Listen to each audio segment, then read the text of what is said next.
Peace.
Gilbert, who dominated in Game 3 in Detroit and then came back and pitched 2 innings out of the bullpen, doing his best Randy Johnson impression in Game 5. And so like Bryce Miller last night, he's going on short rest today. His first pitch of the day is a strike on Springer. Well, he'll throw that pitch a lot. Sliders he's not afraid to throw, and he'll throw off speed more than he'll throw fastballs. And there's the breakdown in the usage. Through Springer, a ton of sliders in their matchups previous.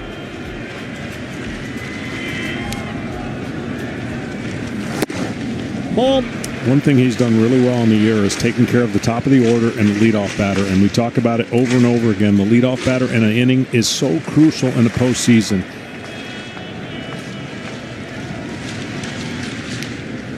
Here's the 1-1 to Springer, and it's chop foul. This is more the same from yesterday. Mariners pitchers getting ahead. That's the whole idea. Of course, you always want strike one, but the Mariners really emphasize it. And in Game 1, 80% first pitch strike rate.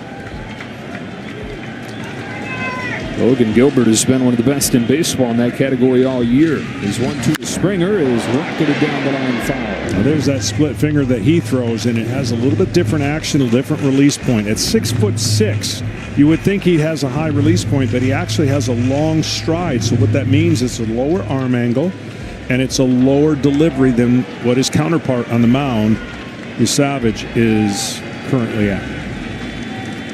He's home with another 1-2. Springer takes ball 2. So you've got Savage, who releases the ball higher than anybody in baseball. Very unique. You've got Gilbert, who releases the ball closer to home plate than anybody in baseball. And that's what makes him uniquely different and hard to hit at the same time. Short stride from Savage, long stride. Down the line, towards the pole, and just foul. Springer that close to doing it again. Another slider, and he's seen a bunch of them. It's a little bit of a flatter slider so far out of the gate. You expect a little bit of that. See how that spin is staying right there? When the hitter sees that big dot of the seams coming together, their eyes light up, and the ball usually does that and goes a long way.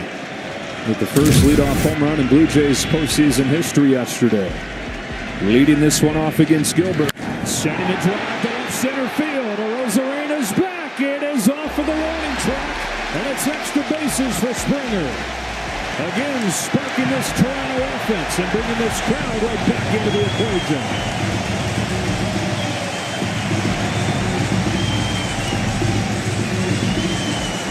Well, some pitchers want to prove to themselves they can make the adjustment from pitch to pitch. This was the knuckle curveball, or at least that breaking ball that he has not been able to get to turn the corner on, and that's flat in the zone again.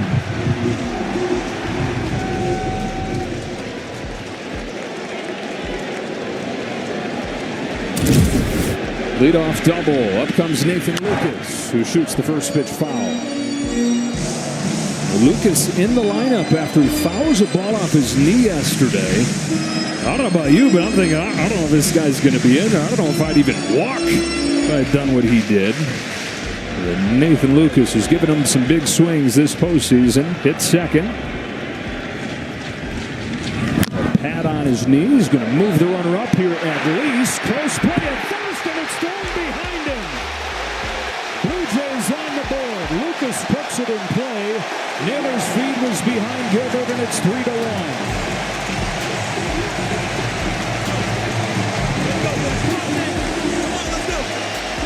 The best bat-to-ball team in the sport against a not very good defense. Put it in play and reap the benefits.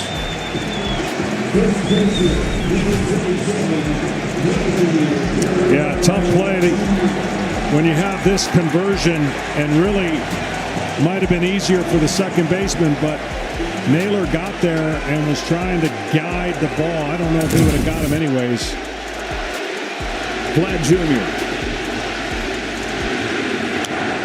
Struck one, lost the bat.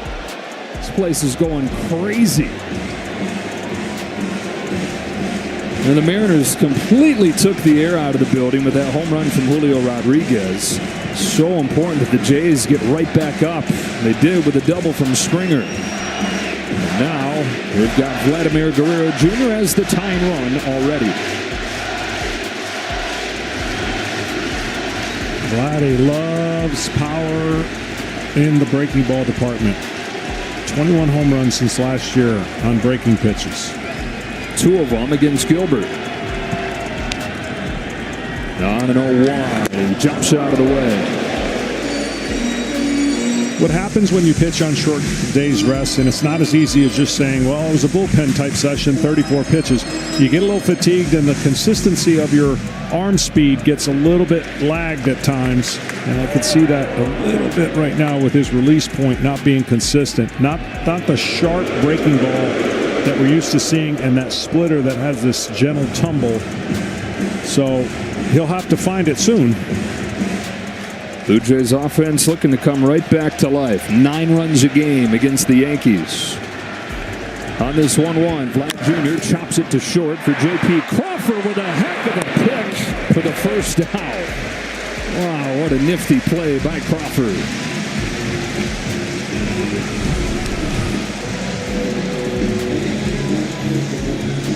Good base running.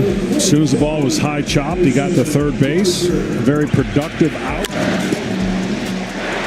And a very productive play by Crawford. This place, well, the roof's already open, but they would have blown the roof off if that didn't play to get made. Blue Jays unbeaten in this postseason with the roof open. Major League Baseball makes the decision whether or not to have it open or close, although it was funny that they looked like a totally different team yesterday with the roof closed. And the next day, just about the same temperature, and it's open. Fox Foresight is powered by Google Cloud. This offense leads the majors in runs scored this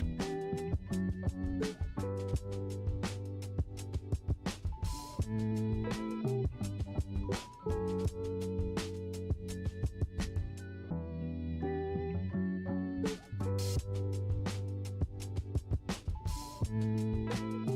when his knee simply did not feel stable enough to sustain him. He tried every time that he stopped, he completely gave out. So today, after his x-rays came back negative, took some pain medication, a lot of caffeine, and a sleeve on that knee. John Schneider said, I had a feeling that he wasn't going to let me not play him. He's at third for Barger. He fouls off the first pitch. Sean said that these guys just having so much fun playing in these games. And Lucas, they're going to take a lot more than a ball off his knee to get him out of there. Guy that started the season as the fourth outfielder, now hitting second. Barger fouls it into the dugout.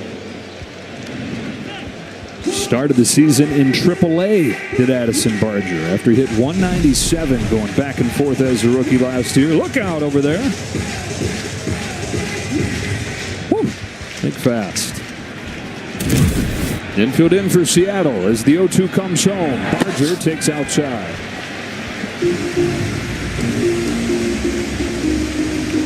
Kind of situation the Blue Jays have thrived in this year, getting guys in from third with less than 2 outs.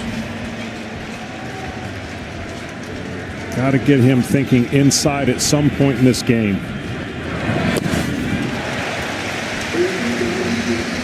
Trying to throw that split away and trying to get the chase. Every hitter has a little bit of a hole on one side of the plate. Inside, tight to him is going to be that hole. On a 2-2, Barger swings and misses at a good splitter from Gilbert for out number 2. Big strikeout there for Logan Gilbert.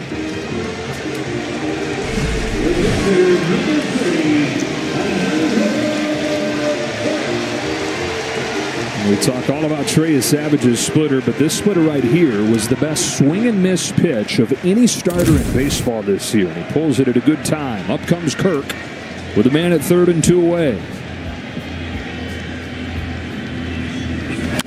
Line drive right center, 3-2 as the Blue Jays have bounced right back. Kirk drives in Lucas.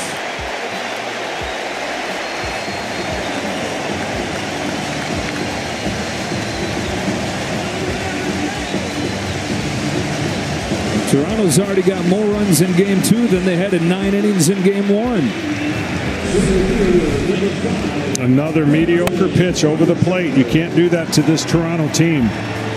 You can only get away with it for so long, and they're going to just own the strike zone. As much as the Seattle Mariners pitching staff owns the strike zone, you cannot be in the middle with your secondary. Varsho cranks the line drive to right field, but it is right at Victor Robles. Wow, this game explodes out of the gates.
series. Well, the rookie Trey Savage tries to settle into this game after giving up 3 in the first. Yeah, that's a reset inning for him. 8-9-1.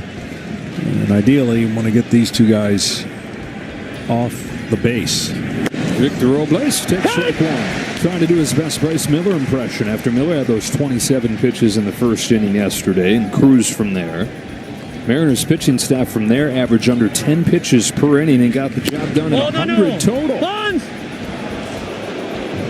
So far early on, and he got that downward slider, but he hasn't really thrown 3-4 fastballs in a row. So if you get a fastball strike as a Mariner hitter, more than likely you're going to see off speed. Ball.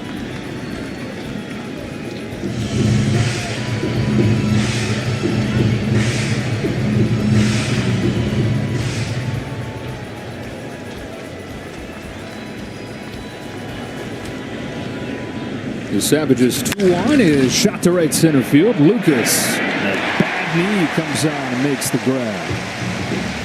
Well, the Savage was a first-round pick just last year out of East Carolina and then started this season in A-ball. He stopped at every rung in the ladder, and he said, I feel like I've met pretty much everybody in the organization, haven't stopped everywhere. Didn't get to the big leagues until mid-September, made 3 starts in the regular season. Postseason debut in his 4th major league start. And we were asking John Schneider about that afterwards. Like, be honest, what were you thinking going into that?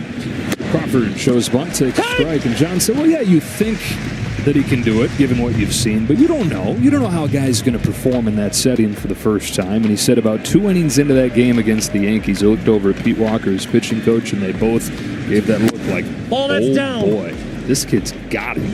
Yeah, he definitely did. And everything about that game was in rhythm, and he would have gone longer, no doubt. But the score gave the luxury to give him some rest. Yeah, gave him a 12-0 lead. That's one way to make your young pitcher comfortable. Trey said afterwards, this has got to be cloud 9. It was like a scene out of a movie. The kid making the start, addressing the crowd, addressing his parents who were up in the crowd in tears. His dad, Dave, his mom, Cheryl. Sky high up into that open roof. Says he's got it. So did Clement. Jimenez said it louder and took it. For more on your Savage, here's Tom Verducci. Well, the Mariners are looking at a pitcher they very nearly drafted. Last year, they had him rated in the top 3 or 4 in the draft. They were down to 2 picks, and they had the 15th pick in the draft. 2 college pitchers, both unicorns. Durangelo Sinche, who was a switch pitcher, throws right and left.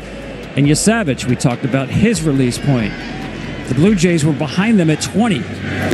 They decided to take Sinche because they were concerned, as were other teams, about the medical reports on Trey Savage.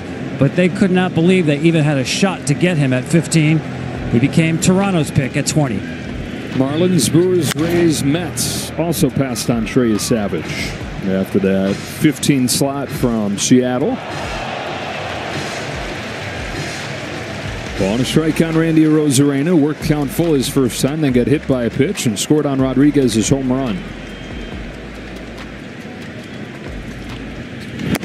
One of the things they love about Trey Savage, we talk all about the uniqueness of his delivery, but the demeanor, the persona. He said even before that start last week, I'm built for this. And then he said he went back to his room and he thought to himself, man, I got myself into it here. I better go back that up if I'm talking like that. And boy, did he ever. 2-2 on Arozarena.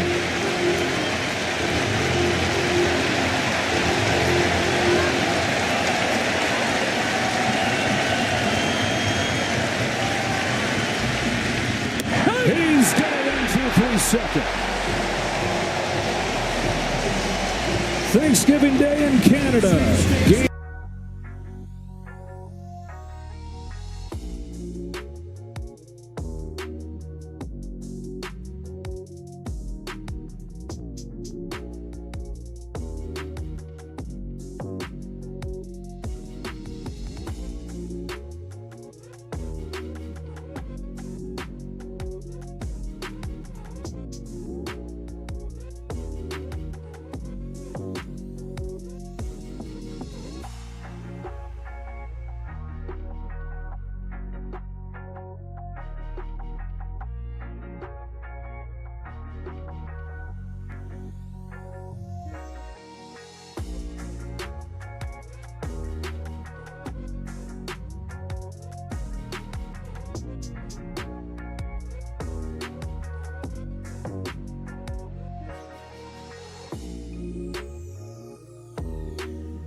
play. Some thought that they kind of let the Mariners off of the hook coming in depleted. They were so aggressive yesterday. There were a bunch of quick outs, but John Schneider said, look, that's who we are. We're not going to tell our guys to be something different for one game. And he figured they'd be aggressive again today, and they have. 0-2. Well, that difference right there and that velocity, split finger, is a big key. He cannot be afraid to throw your fastball. I mean, he's got 96, 97. Clement slaps it into center field, a base hit. He swings at everything, and he makes contact with just about everything as well. See, that's my point right there about a lot of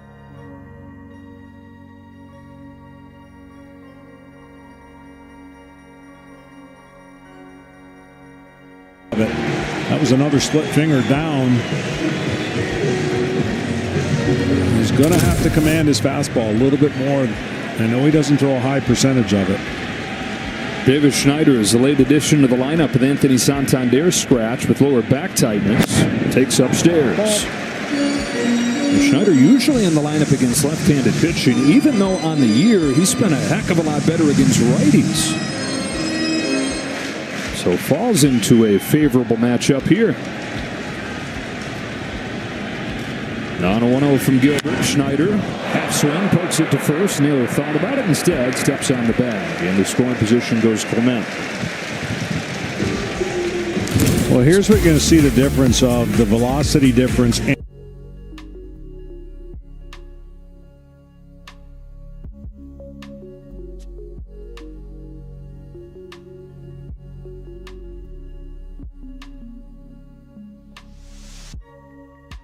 Enough fastballs and you see a ton of off speed, they start blending together and the hitter's got a better chance.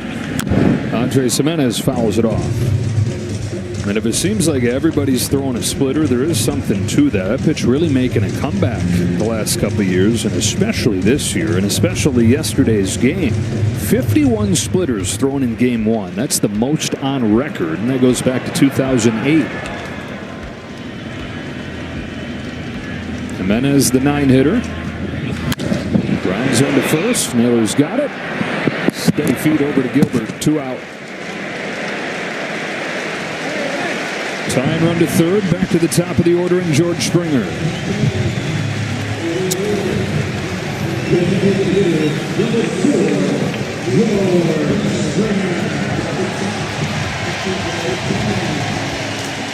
You better get something away off the plate to George Springer. Very aggressive.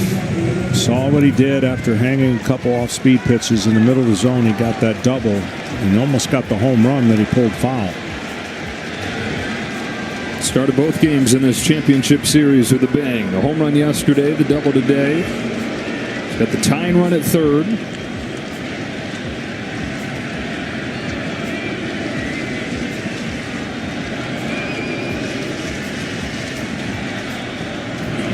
Oh, that's all.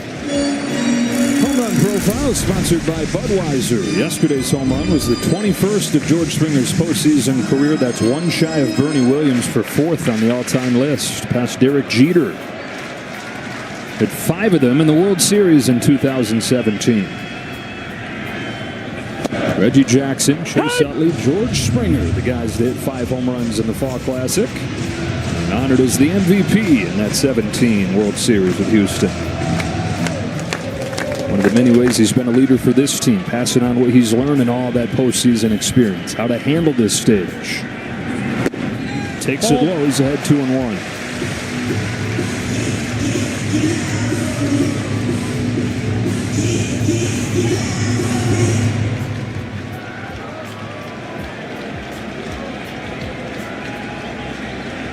Jay's trying to take advantage of Clement's leadoff single. On a 2-1 pitch, Springer swings and misses at the high fastball. Swung himself out of his boots there.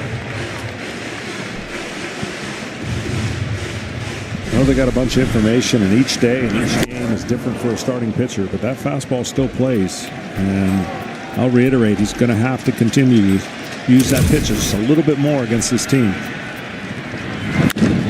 Down the line, hooking to the seats and foul. Too many of those. You're going to have a shorter outing. That pitch floated again. That's the #1 splitter in baseball this year. Just has not looked right yet. No, it's just coming out and just kind of just sitting there like almost a knuckleball, but not having the effect of it. Turns into a very hittable fastball. George knows they had one to hit there. See what he gets on 2-2.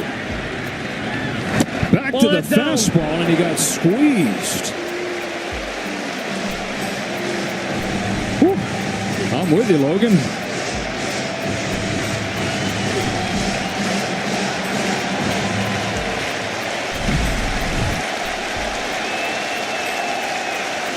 Well, if you knew you were going to have your best slider, this is the time to throw it off of that pitch, because the heat on that outside corner, taking it and at the mercy of the umpire's call, Springer will have to make a quick decision on a pitch away.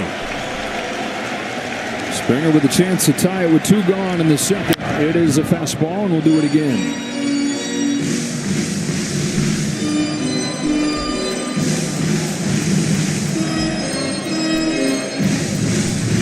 .36-year-old in his 12th year in the major leagues.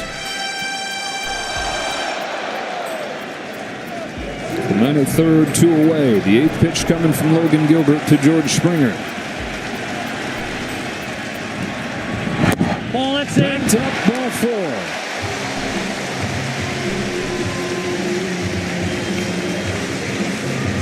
First walk issued by Gilbert. Yeah, this is where the slider has been, and it's actually, it doesn't have a ton of spin on it, which reason why it's not breaking as much. And when you're not throwing it glove side off of your fastball, the hitter has a chance. So now it's 2 on and 2 out for Lucas, who on that sore knee had an infield hit his first time, and it was thrown away by first baseman Josh Naylor, led to the first run.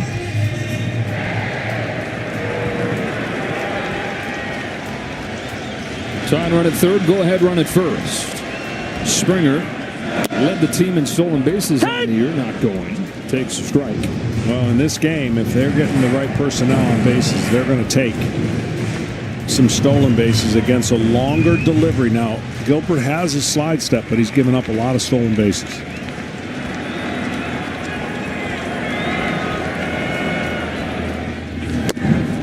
Ball.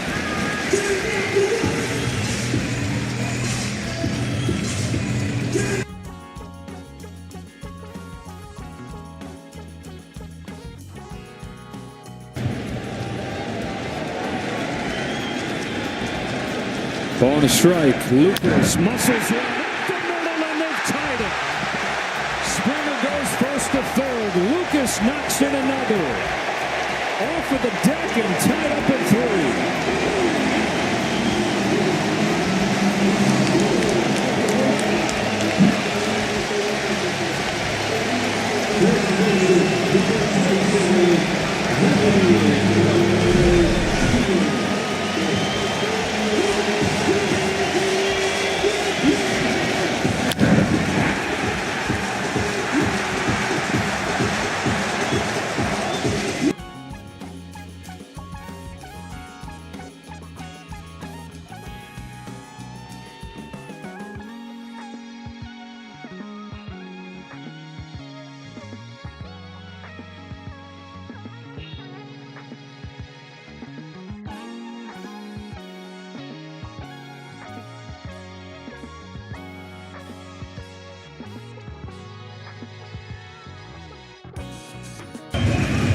For Gilbert, and he's just not had his swing and miss type stuff. I mean, only 3 missed swings, and that's coming from 23 swings. So that tells you that he hasn't been crisp. He's got to find a way to get this superstar out and then reset the mind and give his team a chance to get back in the dugout at a tie game. Not a comfy spot to not have a feel for it. Facing this guy. Takes outside, ball 1.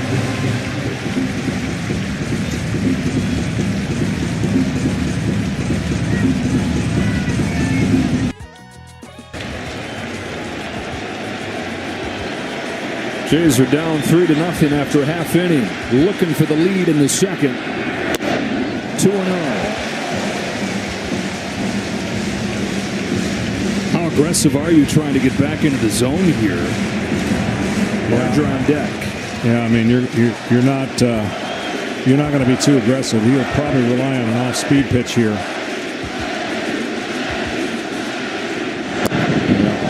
He's not turning the corner and not finishing that pitch, and sometimes it's just not there. That slider has not been there. Now it's not even almost worth throwing to him. 3-0. You know, Vlad Jr. would be happy to take it. Inside corner, 3-1.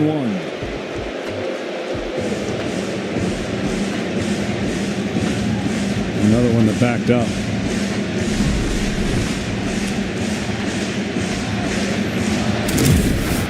Better off throwing a split finger right here if he's going to go with something off speed other than a fastball.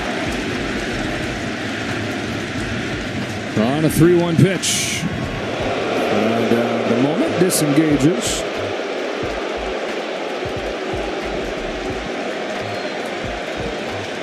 They became the first team to win a game in the postseason on 100 pitches or fewer in 7 years in Game 1. 41 in the first 2 innings today. Swing and a miss at the elevated fastball, and it's 3-2.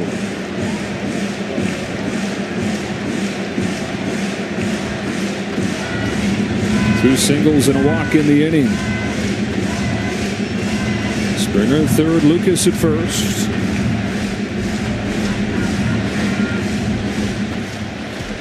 The fans watching their favorite, Vladimir Guerrero Jr. Trying to give the Jays the lead. Here's a payoff, and it's fouled off.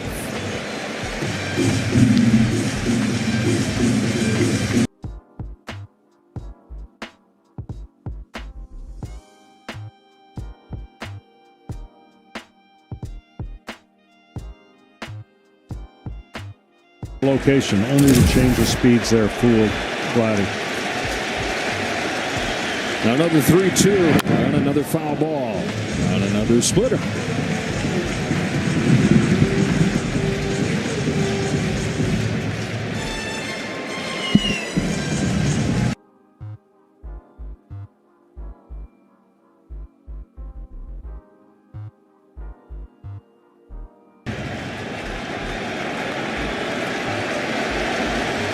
Over to try it again.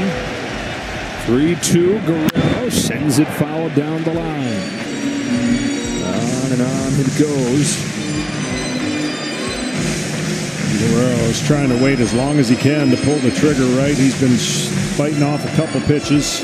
After the split fingers twice he fouled off, he was able to foul off a really good fastball that beat him. Gilbert, the #1 swing and miss pitcher in the majors, trying to put him away. His 9th pitch of Vladimir Guerrero Jr. is bounced up the middle to Polanco. Takes his time and throws him out. But the Blue Jays have tied the game with 2 in the first.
cranks the first one he sees way up there to right field. Speaking of Lucas, he's got it. 1 pitch, 1 out for Trey Savage. Well, again, just to show you how different these two guys are. There's the split finger and the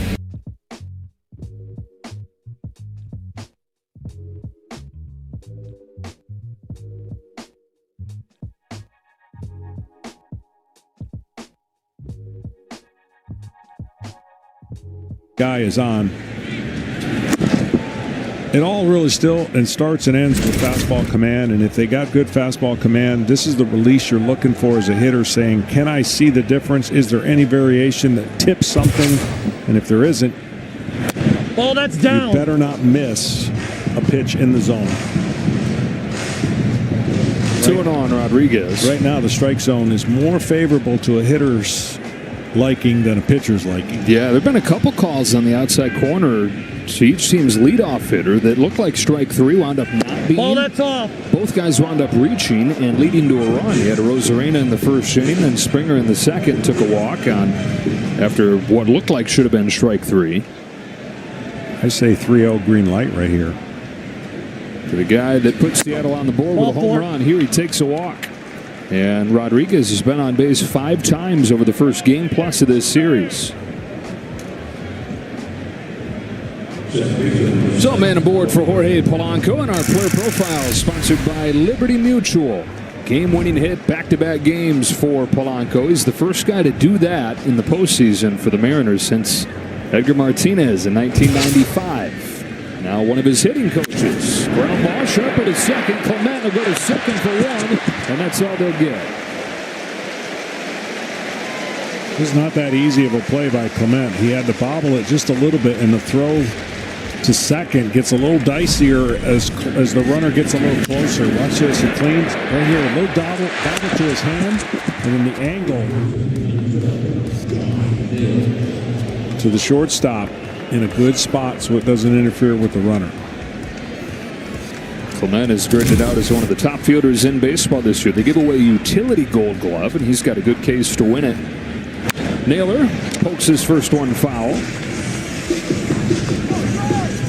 Mariners getting their second look at Trey Savage. Didn't take him long to do damage against you, Savage.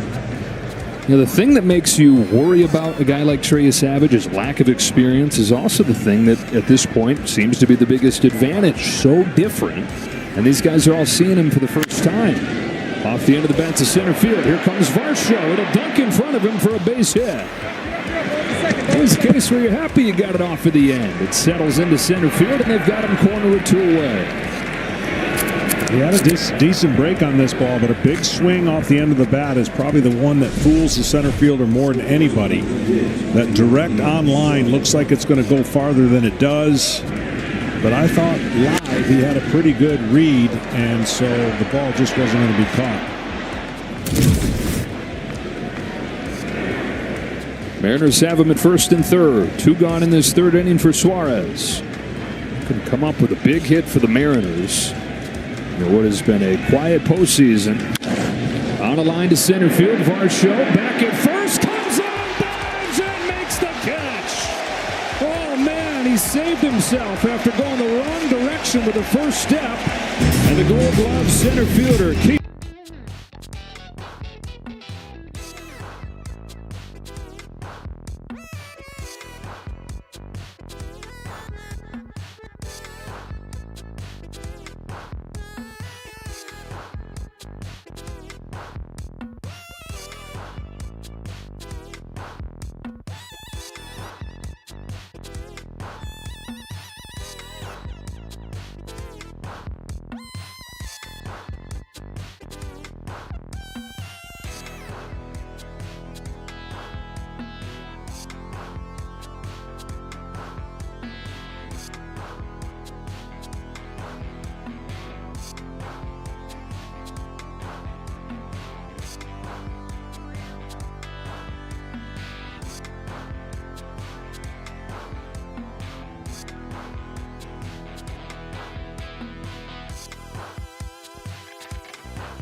Gilbert, a one-of-a-kind delivery, rocks and fires high and away for a ball.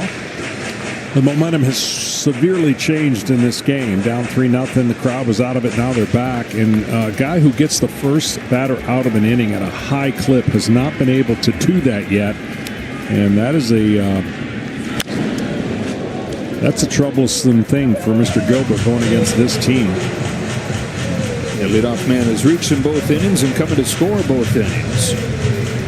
He gets more swing and miss than anybody in baseball, but this Blue Jays lineup swings and misses less than any other, and only 4 swings and misses over the first 2 innings. That's what I've loved about this series, and the things that each team is good at is going to meet head on.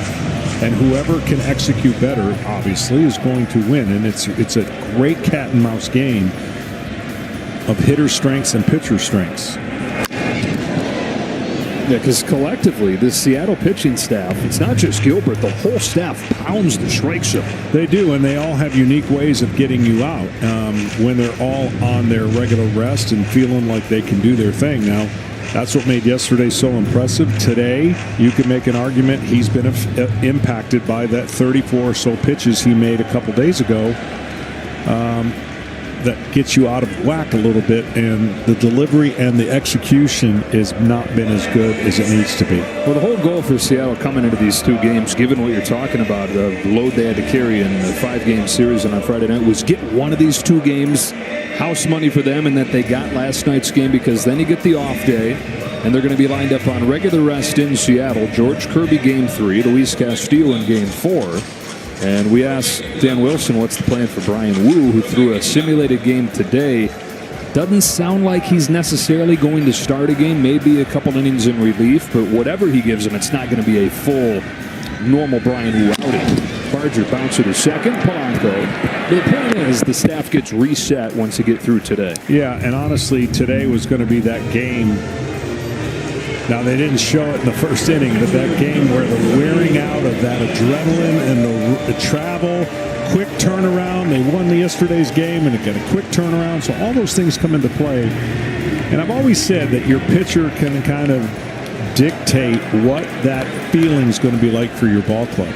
If he comes out sharp as his tack, you're going to have a little energy. Alejandro Kirk swats it to right field. Floated up there for Robles to run under. 2 out in this 3rd inning, and MLB Together is baseball's platform embodying the sport's commitment to philanthropic causes and mental wellness efforts by teams, players, and the league. To learn more, visit MLBtogether.com. It's an old baseball cliche, right? Momentum is the next day's starting pitcher. Sure is. And you got one of the hottest, biggest storylines coming in for the Toronto Blue Jays, and boom, boom, boom. It's 3-0. But just like I said, and I feel the same way if I were on the mound, 3 runs is not going to beat me. So if I can hold the fort, this offense, give them a chance to get going. They did. And we're back to square one. Dalton Varsho saved the day with a diving catch last inning. Now looking for his first hit of this series after he had 7 of those in the division series against the Yankees. First couple years in Toronto, Gold Glove center fielder, but below average offense. This year, when he was healthy, top 10 in the league in slugging. On a 1-1 from Gilbert, Varsho takes a ball. First 3 seasons spent with the Arizona Diamondbacks. Came over in a trade for Lourdes Gurriel and Gabby Moreno before the 23 season. 29-year-old from Chile, Wisconsin, where it's cold.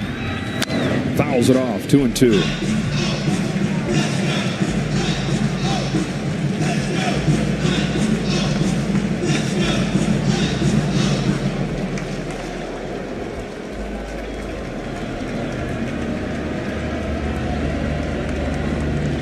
Gilbert looking for his first clean inning of the day. It's gone full on Varsho.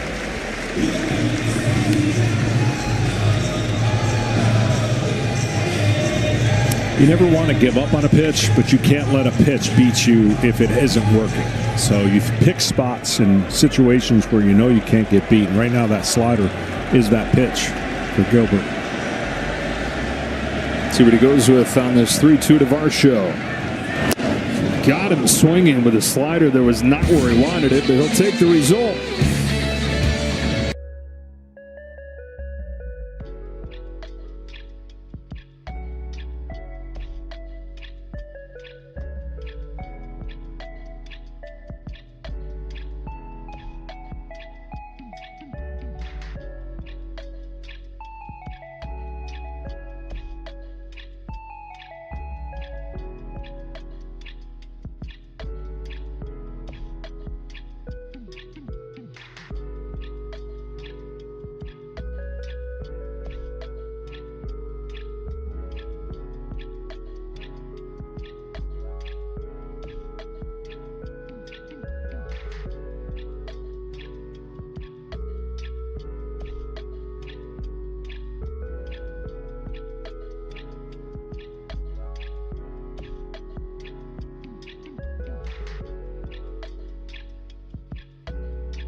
But good to get through that last one for sure.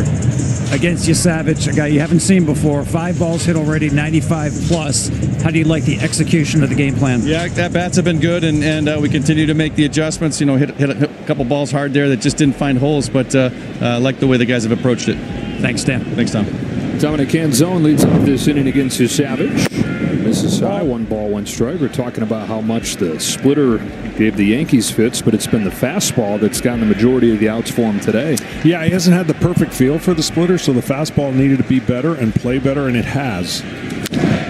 Canzone to second. Clement down to the knee to get it for the first out. Because there's not a lot of movement on it, it's the angle that he throws that fastball that really gives the hitter a little bit of an issue. When you have movement, that's the one thing you want. But if you don't have movement, you want a different look to the fastball. And they have to protect against that off-speed pitches that when he's on, you see only 11 strikeouts against the Yankees in just over 5 innings. Robles sends the first one foul, and the Mariners, after a very patient approach the first time through the order, been more aggressive this second time. Their first time through the lineup, that was as patient, just when you're looking at number of swings per number of pitches, as they've been at any point all year. This is a really aggressive bunch. Ball that's down. Maybe something to that idea we were talking about. Can you wait him out a little bit, force him into the strike zone? And that first inning, hit by pitch, walk, 3-run home run from Julio Rodriguez, have not scored since. 1-2 on Robles.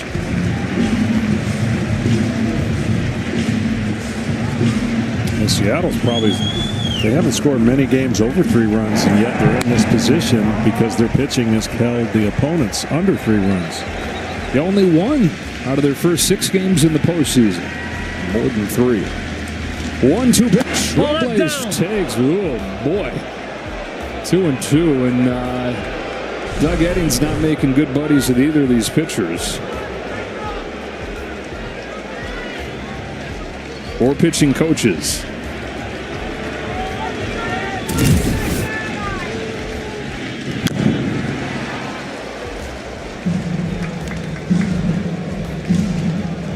The kid's showing something else tonight, though. Cruised against the Yankees, got punched in the mouth right away today, and has bounced back. Yeah, he has. He's bounced back and held him right there, and that's what you have to do. There's nowhere to go, nowhere to hide in the postseason. Well, when the Jays met with him before the draft, they asked him what he considered his biggest strength to be. Instead of talking about the splitter or the arm angle, he mentioned his fearlessness, and he said, quote, "You can put me up against 2 grizzly bears, and I'm not afraid." Well, you need to have that mindset. But okay, Trey, we get it. 5 balls, center field, Varsho. 2 up and 2 down in the 4th. Tonight in prime time, the National League Championship Series gets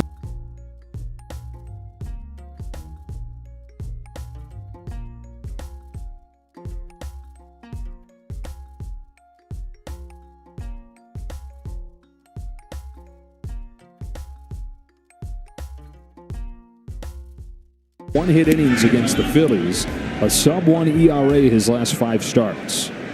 J.P. Crawford, the 2 gone in this 4th inning. The Brewers won all 6 head-to-head matchups against the Dodgers during the regular season. That's shocking. I know it's timing and everything, but still, I think the Brewers are. Don't they have 3 10-game winning streaks in the season, which is unheard of? Ball that's down. Yeah, and as streaky of a year as anybody, they were there on the good side of that. Those long winning streaks. They, like the Seattle Mariners, trying to win their first World Series. Founded in 1969, do not have a title yet. Fly to left. Schneider's over to the corner. And it's a 1-2-3 4th inning for Trey Savage.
First pitch swinging, Clement down the line, but foul. Luzardo pitched in all 5 games of the division series, and he finished it off, John, by going 2 2/3 in Game 5. Yeah, he was unbelievable, and really had to extend himself. And I think this is a really good move. I don't think Logan Gilbert obviously had his best stuff, and risking a couple more innings through this lineup just was not in the cards. And now we have the relievers to finish it out. Clement swings even when he doesn't want to swing. It's 0-2. But he's been doing it since he was a little kid. His grandparents got him a plastic golf set, 1 or 2 years old, knew how to swing it. And then there was a wooden bat laying around the house. That's how he got his first accent, with a full-size wooden bat. Dribbled in play, rounded to first, in time. Cal Raleigh able to get Clement on that swinging bunt. And Cal wincing. Oh, no. And this was some kind of play, coming from the dirt and going to the turf. And you can tell he is not feeling it.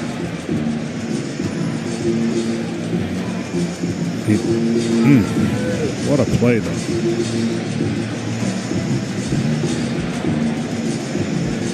Remember, he has caught every inning.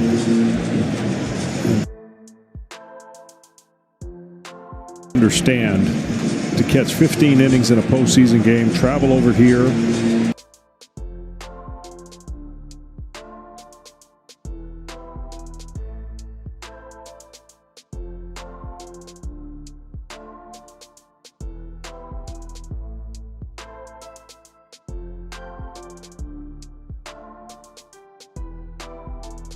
Raleigh in it. They earn their money back there. I know his teammates, you love to give catchers grief, but deep down you realize what an incredible role it is. Davis Schneider fouling off the first pitch. Raleigh chugging over there to the dugout, even though it's out of play. He just has no stopping him. Well, we don't follow the catcher every single time, but when a play is made by the left side of the infield, they're running to first base. They're throwing the ball back is not as hard, but equally as much as the pitcher.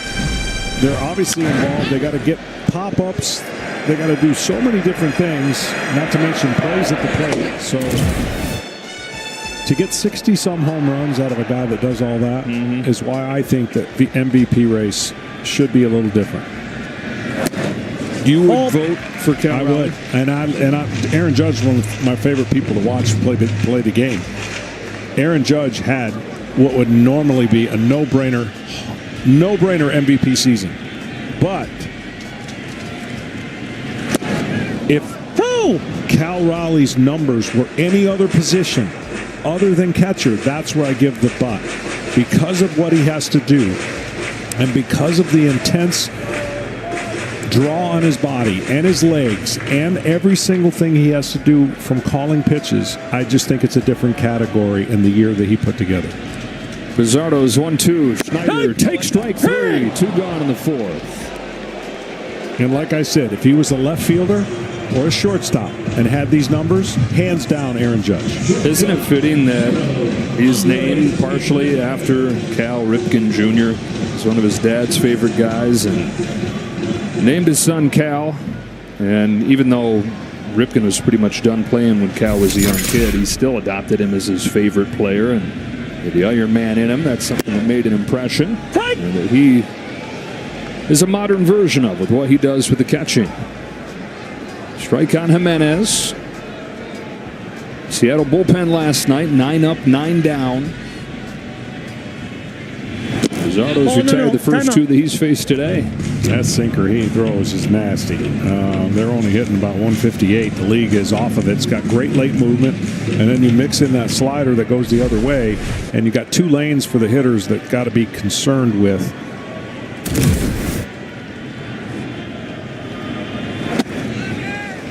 Ideally, when you're facing a left-hander, you've got that Maddox-like sinker, but at 96, and then you've got a breaking ball that'll come back away from that sinker.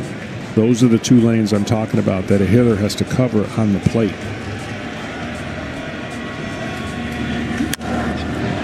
Fly the other way.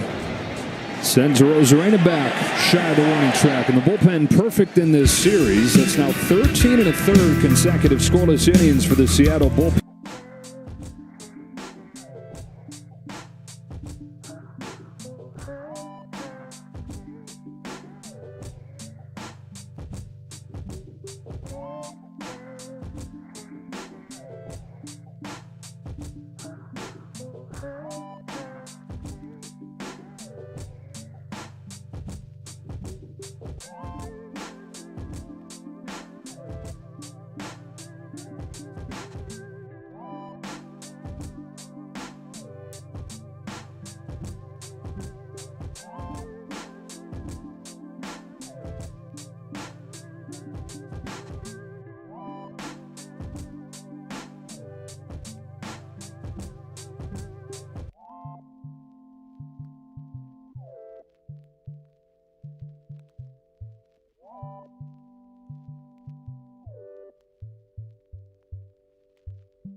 Well, Rosarena gets second to lead off this inning.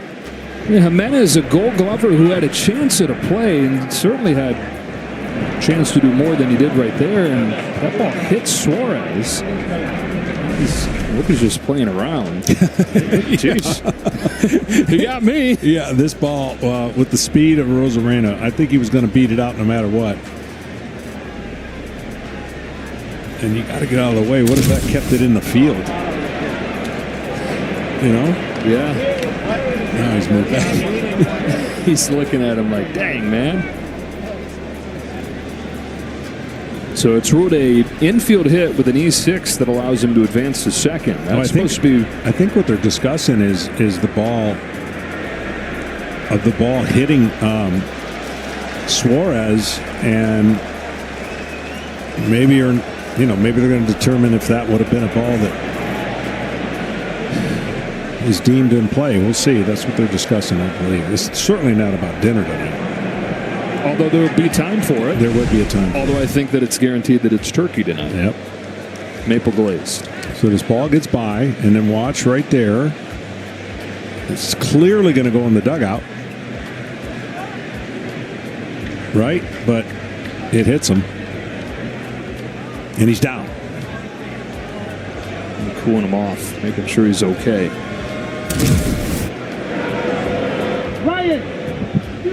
John Schneider Over there talking with the crew chief, Alfonso Marquez.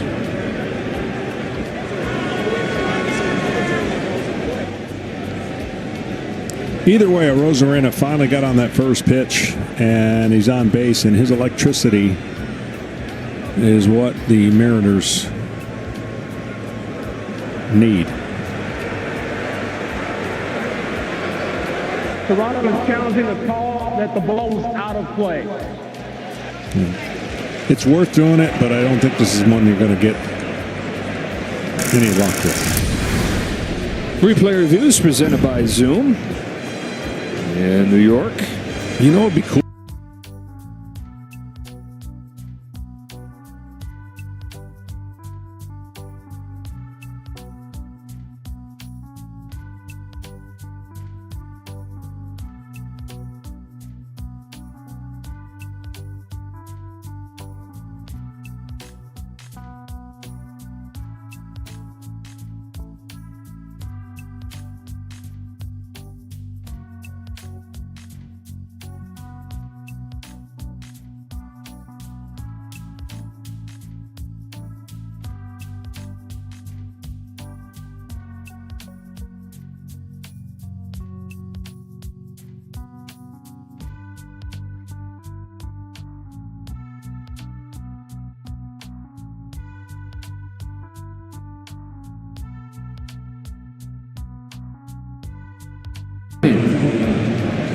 And it is Cal Raleigh at the plate.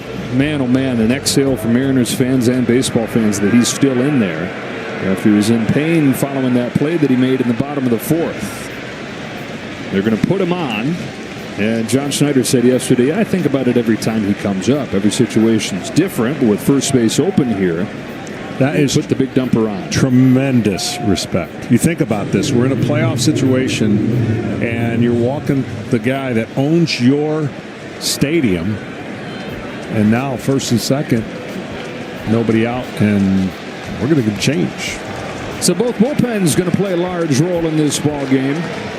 And the fans not happy to see John Schneider coming out here. Julio Rodriguez took him deep in the first inning, has not given up a run since, won't face him again.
Two on. Yeah, Julio Rodriguez at the plate taking a strike. Varland pitched the scoreless seventh inning yesterday. He almost gave up the home run to Eugenio Suarez, but it bounced off the top of the wall, became a double, and he stranded him at third. Rodriguez, who has the big swing of this game, a 3-run home run in the first inning. It was 3-0 Seattle before Trey Savage got the first out. Nothing since then, though. Good fastball hitter down, and first two pitches were sliders. He's good with fastballs away. Fastball right there, gets a swing and a miss. And out against Bauer. Up is where you can get him. And that was a really, really good, powerful fastball. And taking a minute for Julio to let that sink in. He's like, whoa. Start the engines a little sooner. 1-2. Rodriguez lays off this time. Try to get him to chase the same thing. Great pitch and actually a great take. I mean, the two usually don't exist. And Julio has looked more and more steady and settled and dialed in. On this 2-2. Takes it right down the middle for strike three. Looking for something else right there. Retired for the first time today. I mean, this is just center cut gasoline. So forget what I said about more and more dialed in. Takes it right down the chute. For the first out of the fifth, it brings up Polanco. Here's the guy that the Mariners have winded up in this situation. 6 hits in this postseason. 5 of them have knocked in a run. Ball. Game has found him, as it often does in the postseason when you pitch around the big guys. Tends to funnel to the guys like this, lurking there between the superstars. Rosarena at second, Raleigh at first. Polanco fouls it off, and it's 1-1. Yeah, Polanco, you talked about cutting down the strikeouts. He's cut down his swing and miss and making more contact, which is the reason his year has been so much better. Now, Rosarena is getting a bigger lead each time on each pitch, trying to figure out the timing. Shot to right center field. Varsho on the run. He's at the track. He's at the wall. It's gone. It's Polanco again. Jorge Polanco is owning October for the Mariners. He's given them a 6-3 lead.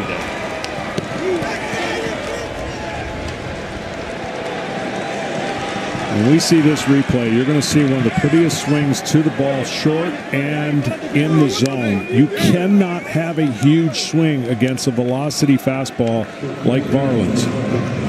And a guy who has transformed his year, healthy with his knee. Look at this swing. This is so perfect on a pitch that's in the zone that left the field. Naylor grounds it foul. Wow. That is a wow. 2 3-run homers. And the team with the most power between the two teams, Seattle, flexing it. Come on now. With that dangerous weapon in the dugout. Yeah, right. Dangerous bats and then really dangerous celebration weapon. Naylor wincing a little bit after taking this ball. You know, the postseason makes names like Eddie Rosario and Steve Pearce and guys that are good players during the regular season, but they're not guys you write headlines about. And now Jorge Polanco, the latest of the names, not from obscurity, but certainly not from stardom, to emerge when the games matter most and the games find them. Game finds him and he's come through. He's been ready for those moments. Well, and Naylor's in a lot of pain here. When he's showing that, you know he's hurting. This is one of the tough guys.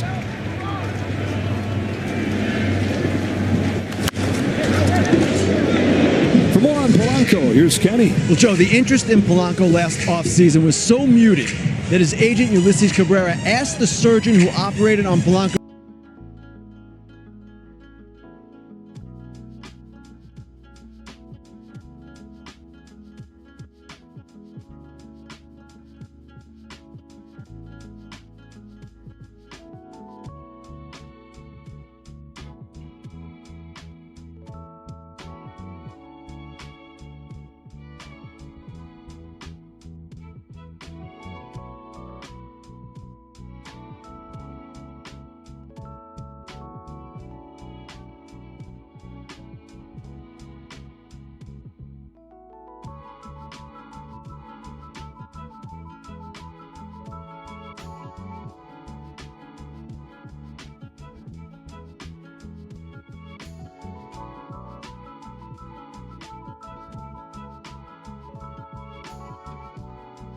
2-2 pitch.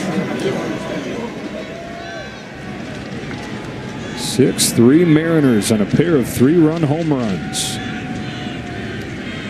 Varland's 2-2. Naylor's down swinging. And the Mariners maybe have a concern here with their first baseman, dealing with something physically. As we look back at Polanco's home run.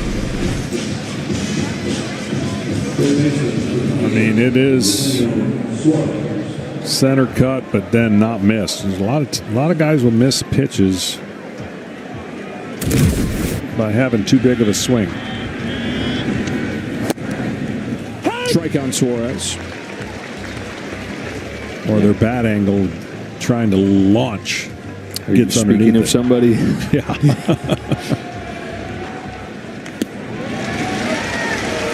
Suarez as many home runs, but as many strikeouts as anybody.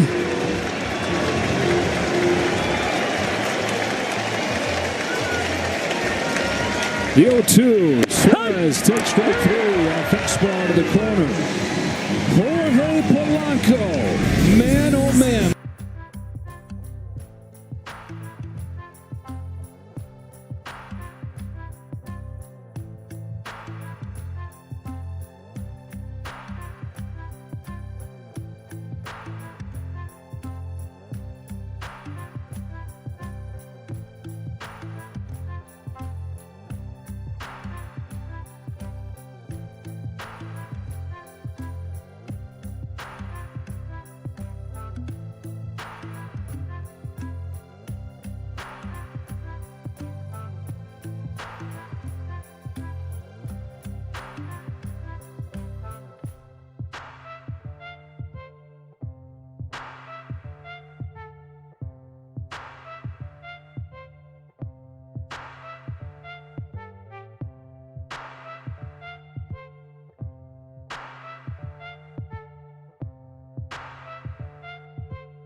Pitch count, I thought he was throwing the ball fine, just kind of one bad pitch to Julio in the first. He's, it's a tough one with his splits, left, right. Just with Cal getting there, with the base open, wanted to get Louis right there. Julio got the job done and then made, not a bad pitch, a decent pitch to Polanco, and he got him. But still got all the confidence in the world in Louis to come in and get the job done. Just didn't work out right there. The challenge, what was your thinking on that? Yeah, I was just checking with Alfonso. The ball hit Gino up there, who's in play. I just said, hey, if it hit him first, does he go back to first? And he said yes. So I challenged, and then afterwards they said if they deemed it was going to go in the dugout anyway, the call is going to stand. So just a little bit of get fair. Smothered by Naylor. A little bit of miscommunication there, I guess, with me and Fonzie. Okay, finally, Jorge Polanco. How do you stop him? Man, he's having a, we were just saying, he's having a good last month or so, you know what I mean? He's a good hitter. When you're kind of circling guys in their lineup, I said it before the series, you kind of have to circle almost everybody, so like anyone, you gotta kind of execute your pitches. Big league hitters are going to make you pay if you don't, but he's having a good start to the series. John, thanks a lot. Play right there by Josh Naylor. Coming off what we just saw, it looked like he was hurting his last time up there. The diving stop to get George Springer for the first out of the fifth. Nathan Lucas yet to retire him today. He's got 2 hits, a run scored, and a run knocked in. This looked like it had eyes for right field, but Naylor was there. Great play. And again, so much changes with that play. You got the rally of a guy on and the top of the lineup. And this crowd that's been taken out again by another 3-run homer. The longer the Jays don't get their lead off and get some runners on, which is where they're so dangerous, the better it is for Seattle. Lucas sharply hitting through, and he's 3 for 3. 24 hours ago was the question if he was going to play again with how hard he hit that ball off his knee, leaving no doubt today.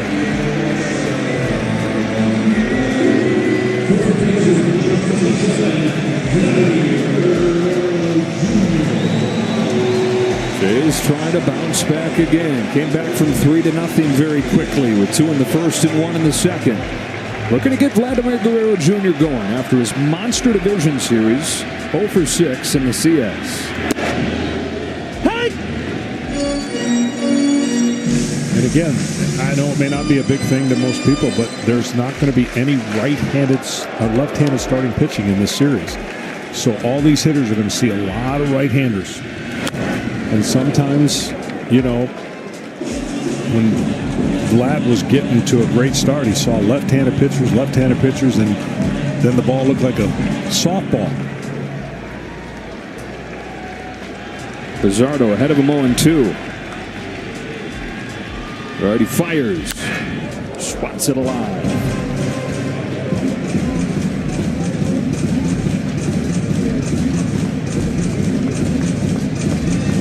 Vladimir Guerrero Jr. still just 1 strikeout this entire postseason.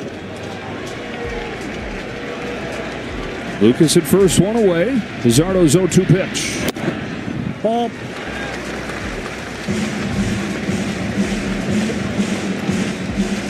The Lucas base hit, by the way, the first base runner against the Seattle Pen in these 2 games. In the 5th inning, they've worked. The 1-2, Guerrero just barely gets a piece. What a great pitch. And show you how good Guerrero is at the plate to get a piece of this pitch.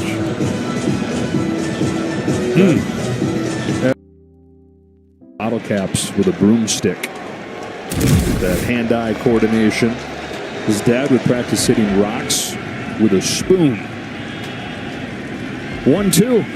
Well, that's off. No. Checks a swing, and it's 2-2. Now, I don't know if they would do that in this situation, but the inside part of the plate is now wide open. Everything has been away, and he's fouled it or either made it look like he wanted to go after it.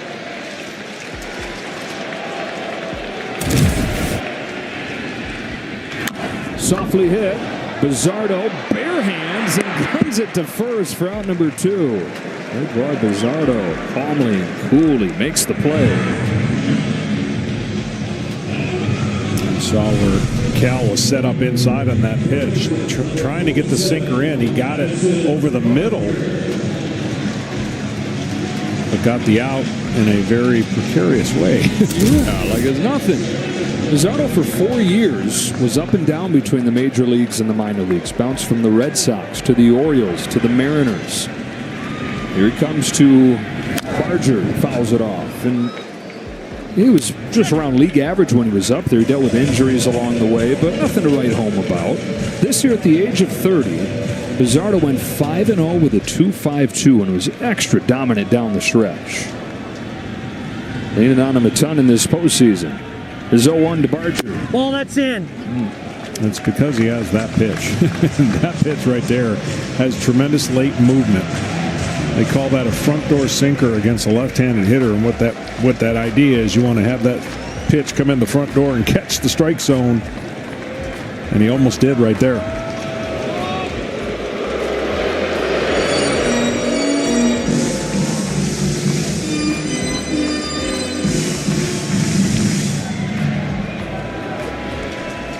Barger, who had 21 home runs during the regular season, yet to connect in the postseason. Big swing and a foul, and it's 1-2. Today's telecast is sponsored by Progressive Insurance. Step up to the plate for savings.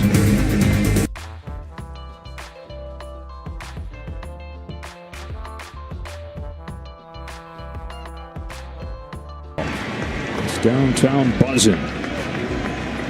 Yeah, the Mariners escape here, though, with a 2-0 lead. It's been nearly insurmountable when the road team has gathered that.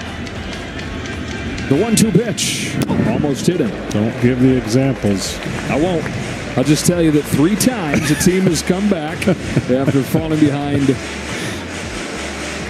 2-0. And losing those 2 at home.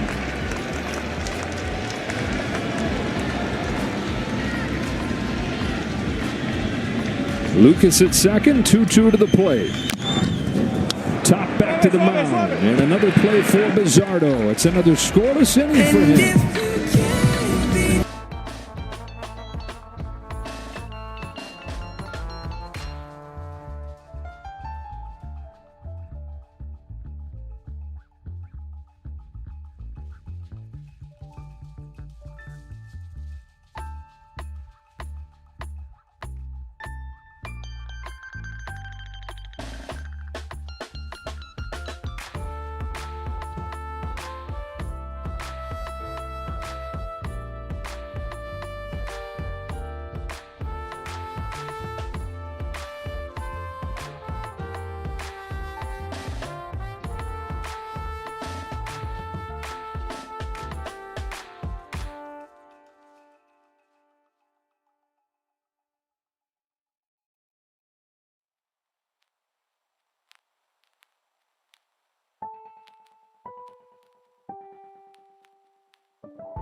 Canzone with the left-hander Mason Fluharty on the pitch. With the last 2 outs of the 8th inning yesterday, left-handed rookie out of Delaware comes home, and Garver fouls it back 0-2.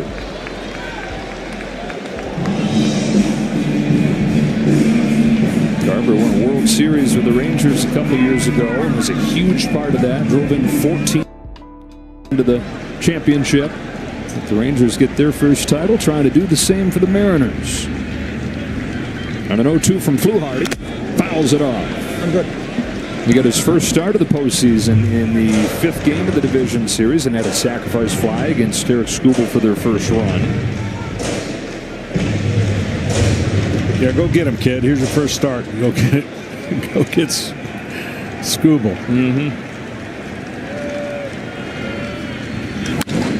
Fly to center field. Varsho twists around, retreats some more to the wall, and it's off the wall. It kept on flying. Garver does as well. He's a third of a leadoff triple. Wow. They're saying drive the bus, old man. 34-year-old Mitch Garver with a pinch hit triple to start the 6th. Well, the roof is open, and it played some tricks here a little bit on Varsho. He had 2 different routes. So you wonder how much that ball, look at the route there, and then he turns again, and he sees that match going the other way, and had he had a direct route, probably would have caught this up against the wall, but this ball played some tricks in the air. Get out, get out, get out! Comes in for the Jays as Robles swings and misses.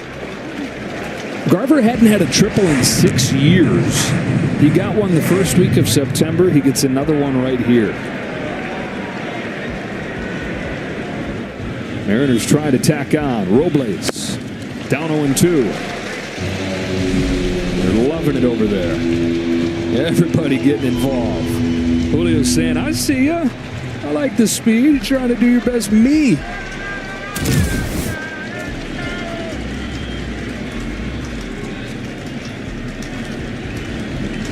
Fluharty looking for a K. Robles is trying to get it in play. 1 for 6 in this championship series. The Mariners have not won a title. You got a few guys on this roster that have. Robles one of them. To third, and Barger. 1 away.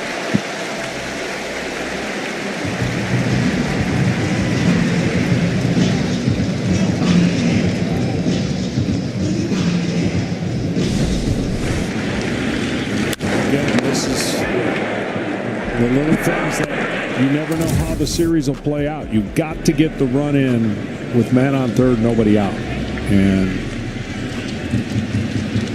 that was a hard hit ball, but right at the third baseman. One of the heroes of Friday night's Game 5 comes into pinch run here, Leo Rivas. Pinch running for Garver, who's done his job. And I'll say it again, the safety squeeze on left would be your best chance for Crawford. He's got a good eye. Infield stays in for the Jays. Fluharty comes home. Crawford takes inside, ball 1.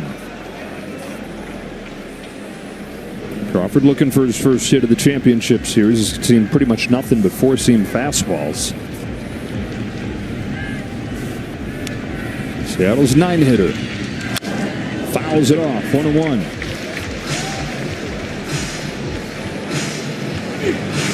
Well, but they've been able to cover up the lack of situational hitting by hitting the ball out of the park. It's a good way to cure any ills. The 1-1 pitch. Downstairs, ball 2. Yeah, it's rare. I mean, I'm sure there's been many occasions that I'm not aware of, but to get 2 3-run homers in a postseason game, it's huge. Homers are king in the postseason, I get it, but 3-run homers. Well, when you out-homer your opponent in the postseason this year, 16-4. For The Mariners, half of their runs this year scored via the home run. Only the Yankees got a larger percentage of their runs that way. When they failed a homer, 13 and 29 this year. Game 5 of the championship of the division series was the first time in nearly a month that they had won a game without a home run. Don't have that problem today. 3-2 on Crawford. Top of the order on Arozarena next.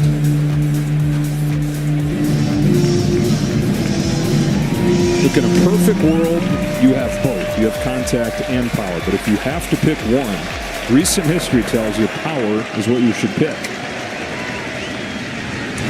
Fouled off, and he stays alive. Well, all kinds of fireworks early in this game. 3 batters into the game. It was 3-0 Seattle on the Rodriguez home run, but the Blue Jays bounced back quickly. 2 in the first, 1 in the second.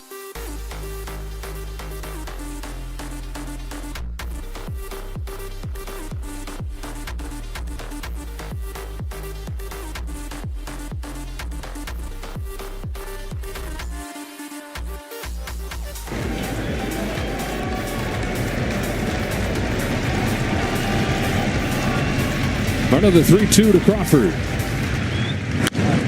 Flips it into left center field. It's down for a base hit to score Rivas. Crawford does what the situation calls for. Puts it in play with 2 strikes and brings him in. 7-3 Seattle. And I would say you're right about the power, but if you strike out way too much, that's the equalizer. Putting the ball in play, getting the runs in when they're out there to be had, that will go a long way for the Seattle Mariners as they try to navigate their first trip to the World Series. Coming to the day 3 wins away from accomplishing that. And leading Toronto 7-3. Fluharty's finish with a righty coming up.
Turkey at the same time. Strike on Randy Arozarena. You know there's a way you're supposed to do this. Don't do it how you cut it like that and then only one person gets the skin. No. You have to cut the whole breast. Excellent. Thanks. Arozarena fouls it off. Are you not impressed, folks? It's not going to be perfect. I'm trying to also do the job they pay me to do, but you're going to get the idea here.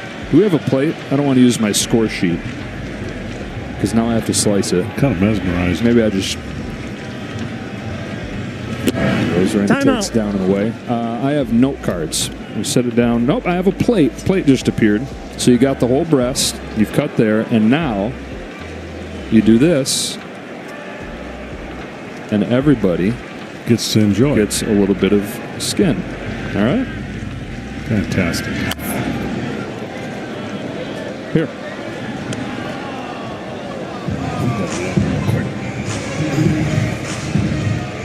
Fisher's out of the pen here. We get turkey twice. Yeah, we do. We get to celebrate Thanksgiving twice. That's what I'm saying. Full of gratitude. Rosarena takes in the dirt, and it's 2-2.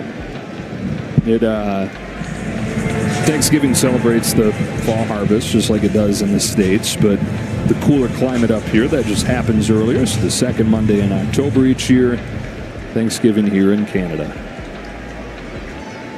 2-2 on Randy Rosarena. Fisher deals. Strike there in the outside corner. 2 out. How is it? Turkey's outstanding. Looks like it's decently moist. No, it's outstanding. Yeah. Check it out. Here, for you at home. You know, you get dry turkey. This is not that. No, not at all. Money shot. It's pretty juicy. Oh, yeah. Come on in here. Raleigh sends one down the line. Foul.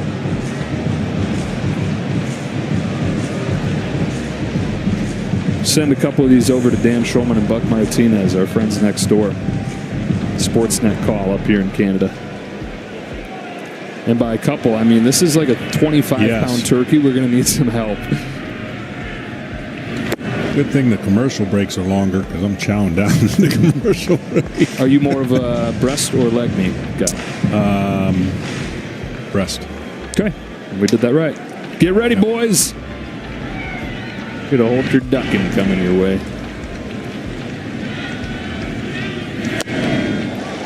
1-2 on Raleigh. After homering yesterday, has walked twice today, scored both times.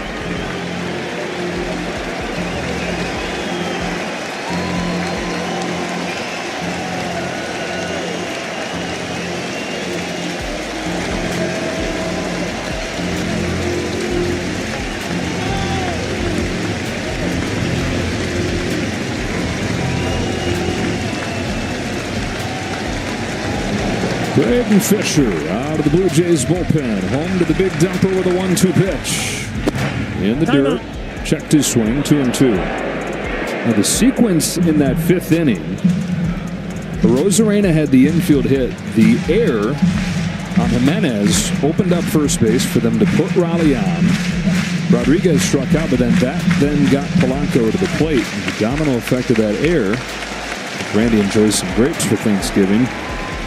Helped lead to Polanco's 3-run shot. Swing and a miss by Raleigh, and the inning is over. But the Mariners tack on, and we enjoy some Thanksgiving turkey. You need more? Yeah.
Leads off and takes a strike. What a nice luxury for them. Of course, you have the off day coming tomorrow, but perhaps to not have to use every last drop from your top guys here.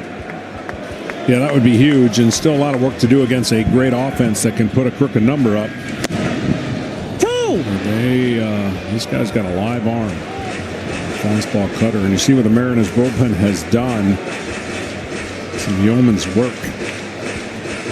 A couple scoreless innings from Bizzardo. That's 14 1/3 consecutive scoreless innings back to the midway point of Game 5.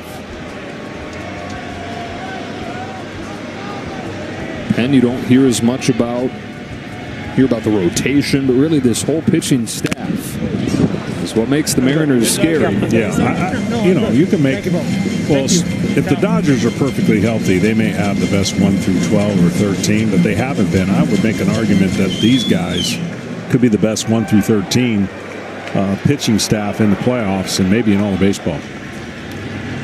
Kirk on 0-2 takes down and away.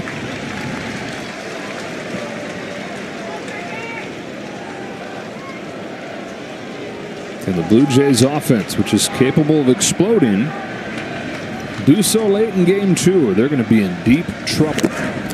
So we got our answer to the semi-question that I was openly talking about. What happens when you get 2 3-run homers in a postseason game? Yeah, like has anybody ever lost in that case? 23-0. Okay. So 2 3-run homers or grand slams, 23-0. So that's how rare and how good it can be for a team when it happens. Ball, that's in. Pulls his hands in, takes a ball 2-2. Varsho and Clement to follow in this inning. Now, Kirk's been a little bit off. He had the 2 home runs in the first game of the division series, just 3 for 20 since then, although did not get a run in the first inning today. Even when he's off, it's never far off. John Schneider was talking about what he went through in September where he slumped for the final few weeks, and he said he never worried too much because he knew it would just take a little click and he'd take off again.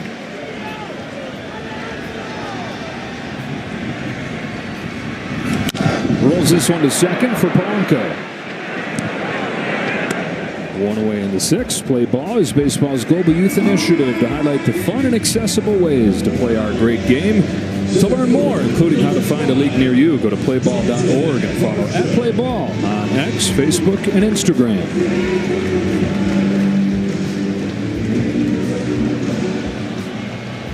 One away for Varsho.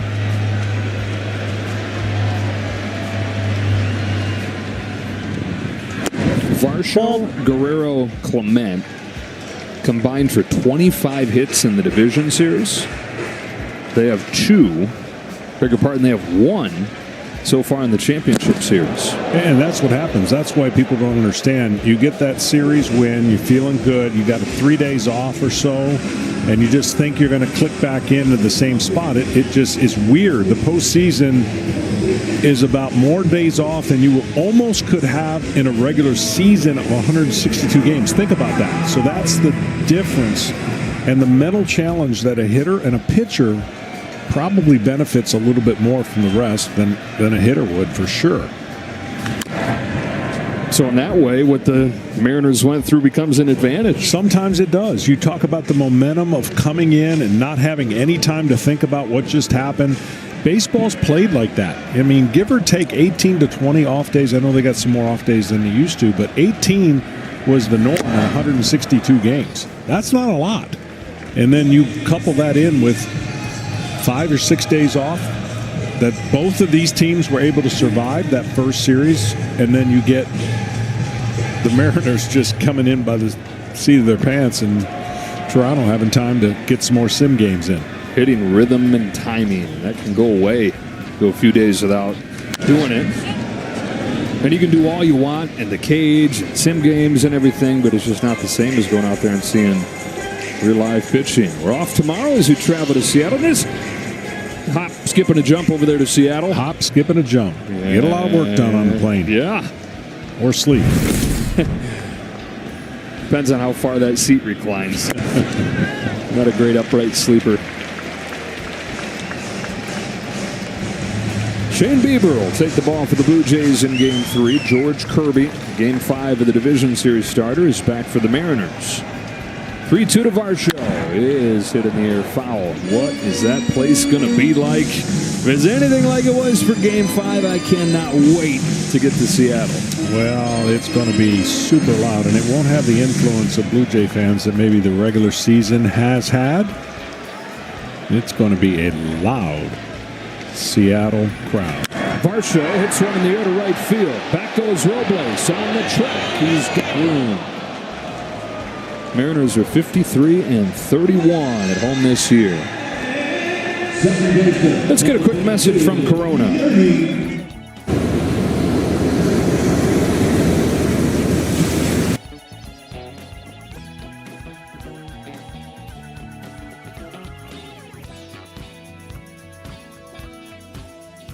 Mariners pitching just completely put a stop to the Blue Jays offense. They've now retired 11 of the last 12 as Vargas gets strike one on Clement.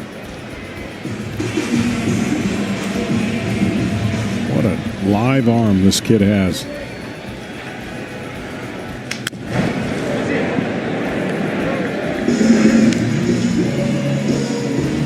Broke Clement's bat.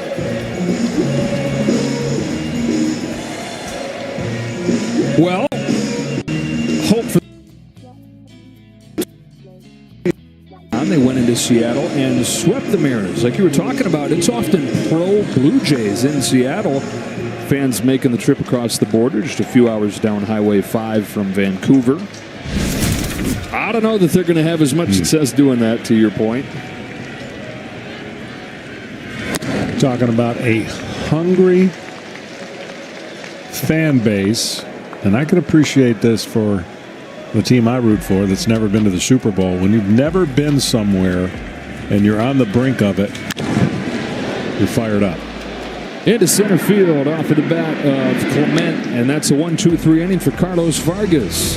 Back after a word from your local Fox station.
championships here. You figured if the Mariners were going to win this series, they're going to make a run to a place they've never gone. He was going to have to be in the middle of it. Absolutely. And, man, Rodriguez has got such an electric bat when he's on mechanically. When he started off the year, and he got on a roll. And when he got on a roll, he started owning the fastball, in my opinion. And so you ask the question, what happened, what changed down the stretch for the Mariners? And yeah, they added Naylor and they added Suarez, but they also added the best version of Rodriguez. And it's pretty much every year that's been the case. Quiet start, monster second half where he's as good as anybody. The 1-2 from Fisher, reaches out, stays alive. Got to the big leagues when he was 21, rookie of the year, helped get him to the playoffs, signed the big extension, and set a high bar for himself with the rookie year he had, and then added the expectations that come with a big contract. And so that's been heavy at times. Take strike 3 for the first out of the 7th. Still, though, I think you zoom out and you think about the fact that he's only 24 years old. He's still just in his 4th year. Everything that he's done, this guy still has an amazing career ahead of him. One gone in the 7th inning. And up comes Jorge Polanco, who has stolen the headlines in this game and in this series and really this postseason for the Mariners. And he's got another base hit, lashing a ball into right field. His second knock of the day and his 4th one of this series already. I mean, he looks like he's in the backyard playing wiffle ball. Yeah, he takes a breaking ball and just tattoos it in between first and second. Again, simple swing, simple approach. And when you don't try to do too much, you can have success.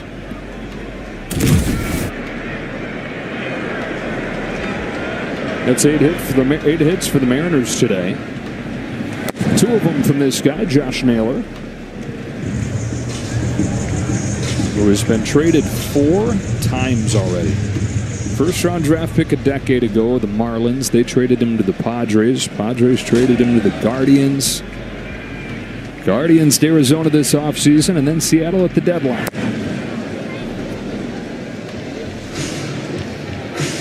Talk about what he's brought in terms of average and the stolen bases, but he's brought an edge too.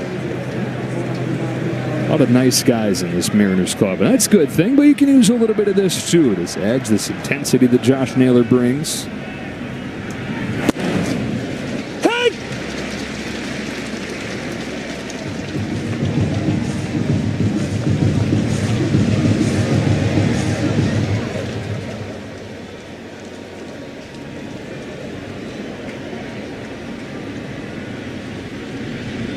The 2-1 from Fisher. In for strike 2.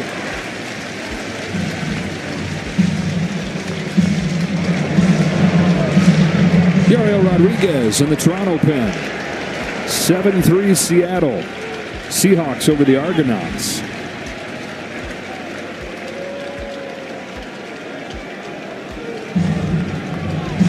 Even those receivers getting a head start, they got as a field goal.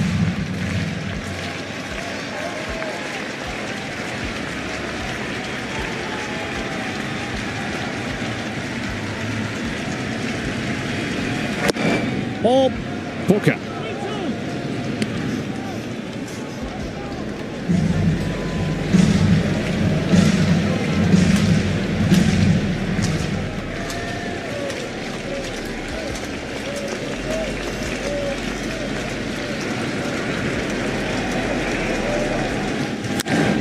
Fly to deep right field. Back goes Lucas at the wall. Goodbye.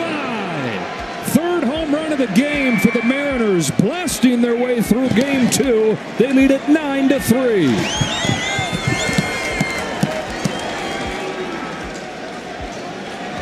It's the 3rd hit of the game for Josh Naylor, who has shown all the things that he brings. The bat to ball, the stolen base, and now the power.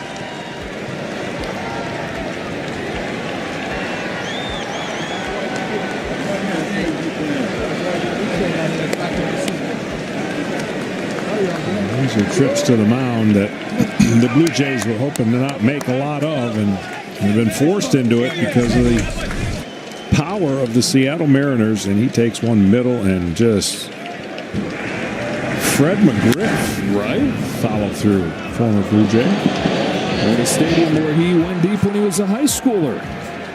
Now as a big leaguer in the postseason, Josh Naylor gets to hold the trident. Careful with that thing.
Rodriguez pitched in 2 games against New York, didn't give up a run. Converted starter. He's had a good year out of the bullpen. 28-year-old from Cuba. Pitched in Japan, dominated for a few years there, and signed a 5-year contract with the Blue Jays. Was in the rotation for pretty much his entire rookie year. 3 ERA out of the pen this year. This is 1-1 to Suarez. Well, that's in. It's amazing how silent this place is. I was just saying, it's shock. The shock for this fan base, and obviously the disdain for New York in their own division. They were going to be riled up and had a great victory over the Yankees, but they did not see this coming, especially when the whole world was watching at least who were the Blue Jays going to play, and it was going 15 innings. Could it go 18 innings? And the advantage just kept going up and up and up for the Toronto Blue Jays the more that game was being played until this happens. To walk for Suarez. I think that, they're going to take whoever they got out of the longer went, whatever. But the preference had to be that Detroit win that game if you're a Blue Jay. Yeah. And wind up having to deal with his pitching and with this power. Yeah, you would have to deal with Tarek Skubal, but who knows when he was going to be available to pitch. Wasn't going to be either of these first 2 games. And the lineup just can't hold a candle to what Seattle can do when it's right, when you're looking Detroit versus Seattle. Rivas takes a strike. And again, not to belabor and the little twists and turns, and sometimes you have to overcome it, but everybody thought was strike 3 on the first hitter. Except, the hitter was walking off. The catcher's getting ready to throw it around the horn. The pitcher's thinking, here we go, I'm going to strike out a bunch. And then 2 batters later, it's 3-0. And these are the kind of things that, playoff baseball can happen. Things can happen quickly. And all it takes is a little shock to the system, like, I didn't see that coming. What happened there? And we see examples of it all the time, every year. Or if a base runner feels like a rally, and it's the leadoff hitter of the game, my goodness. And then the domino effect of what that does to the crowd and the environment. And I know the Blue Jays fought right back, but it set quite a tone. One batter and then 3 batters into the game. Especially when it's 0-2, right? I believe the count was 0-2. 3-1 on Rivas. Rodriguez struggling to find the strike zone here. Rivas had his moment in Game 5. 28-year-old off of the bench, pinch hit, game-tying single. His first plate appearance of the postseason. He thought he was going to come in, but as a pinch runner, he was back down in the tunnel getting his legs loose to pinch run, and Maniac to the bench coach shouted down, "Hey, we need you to hit." He came up and delivered. Almost a decade in the minor leagues, waited for his chance, got to the major leagues for 40 games last year. 40 games this year as well, but most AAA pitching. Switch hitter that they feel like they can trust no matter what they ask him to do. Postseason roster. And he's taking a walk. Let's go back to that first inning that we were talking about with Rosarena. Everybody, Rosarena included,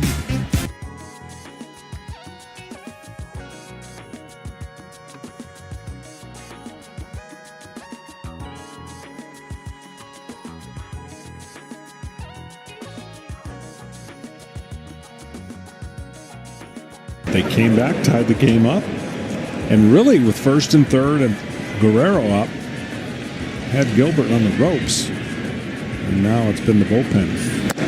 And it's the second day in a row that the Toronto bullpen came in and immediately gave something up. Not charged to the pen, but those inherited runners coming in to score. Today it was Varland came on and inherited a couple runners, gave up the 3-run home run to Polanco. 0-1 on Robles. Ball. Yeah, he blew away Rodriguez for the strikeout. And you're like, whoa. And the next batter hits a homer. Chris Bassett was not on the division series roster. Hasn't pitched in almost a month because of a back issue. He's getting ready to make his postseason debut. Or at least in this year's postseason. We didn't know what role exactly we'd see him in. He's a starter all year, but figured it was going to be Scherzer or Bassett that would join the rotation. One of them would pitch out of the pen. By the sounds of it and talking to John Schneider, because Scherzer's more of a routine-oriented guy, more of a creature of habit, they'll keep him on a starter's routine and likely have him for Game 4. Bassett was going to be a little more malleable. And it looks like they're set to use him here to close out this game. Some frustrations from this crowd. Back-to-back walks issued by Yariel Rodriguez. So now 3-1 on Robles. Ball 4. He's walked, the bases loaded.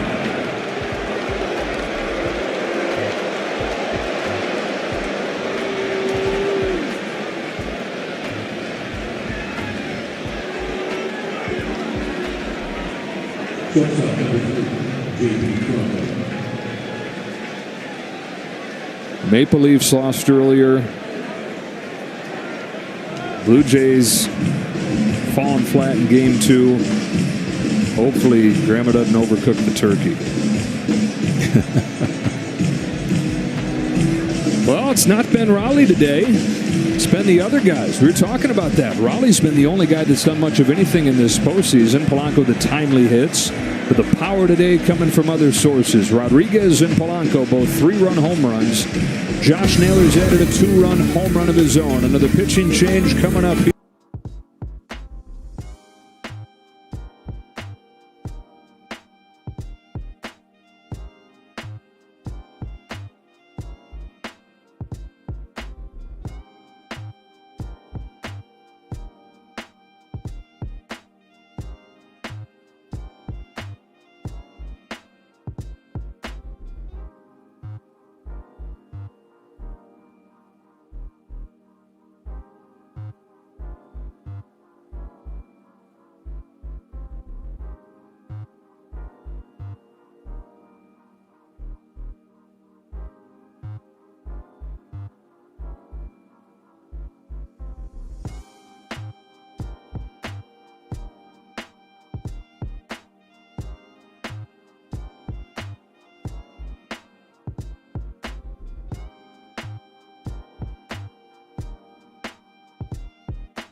And an opener, Aaron Ashby, goes for the Brewers. Bases are loaded for J.P. Crawford and Chris Bassett, who has not pitched in nearly a month. Starting pitcher, of course, for the Jays. Has been out with a back injury, was not on the roster for the division series. They're going to see what they have here in a relatively low-pressure situation. It's actually great. I mean, it's not a great spot to come in, the bases loaded, but to get his ability to get feel again for pitching in game situations, because simulation game just doesn't do it. It helps to go out there and throw against hitters you don't know. 6'5", arms and legs flying everywhere. 36-year-old from Ohio. That's it. This is inside, and it's 1-2 on Crawford. Had a relief appearance that he volunteered to make between starts around the All-Star break. That was his first relief appearance in 6 years, back to when he was in Oakland early on in his career.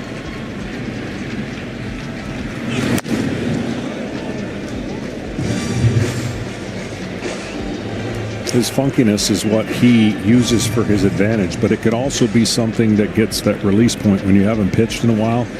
You got those arms going all over and you get underneath pitches. You don't want to get underneath. Even if it's a lower arm angle, you want to stay on top of that baseball.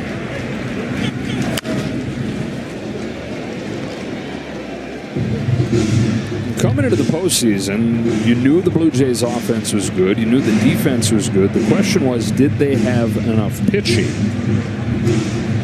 And I guess it's easy to forget that that was the concern coming in, because Gausman and Savage were so good in the first 2 games of the division series. That looked like a strength as well. But for a lot of the year, that was kind of a question. Did they have enough pitching to go the distance? The Mariners perhaps exposing what has been a season-long, not necessarily weakness, but certainly not a strength the way that it looked in the division series. Nowhere to put him. 3-2. Crawford fouls it off, stays alive. And a bullpen that for a lot of the year, that was more towards the struggle bus. Got it going down the stretch, but they're getting touched up. In this series, 5 runs on 9 hits, a couple of inherited runners that have scored as well. We got the Mariners pen not giving anything up.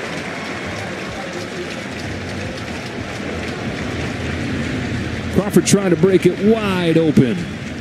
Fouls it off and stays alive. And Crawford in some pain. As he hops around, we go down to Kenny. Well, Joe, John Schneider is going to face questions after this game, just as he did after the last game. Did he not go long enough with Kevin Gausman? Did he go too long with Trey Savage when you...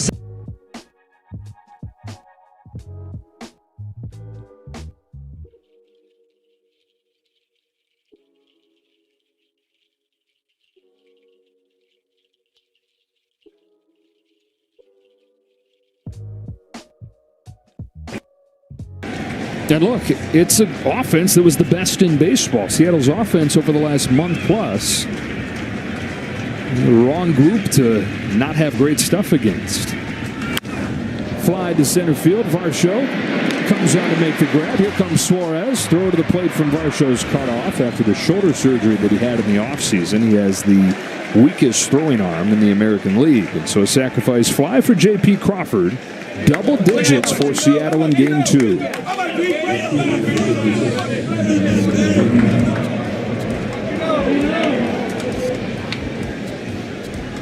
There you go from can the Mariners steal one of these 2 games to can they be stopped? They only scored more than 3 runs one time in the postseason entering today. 2 outs, Arozarena.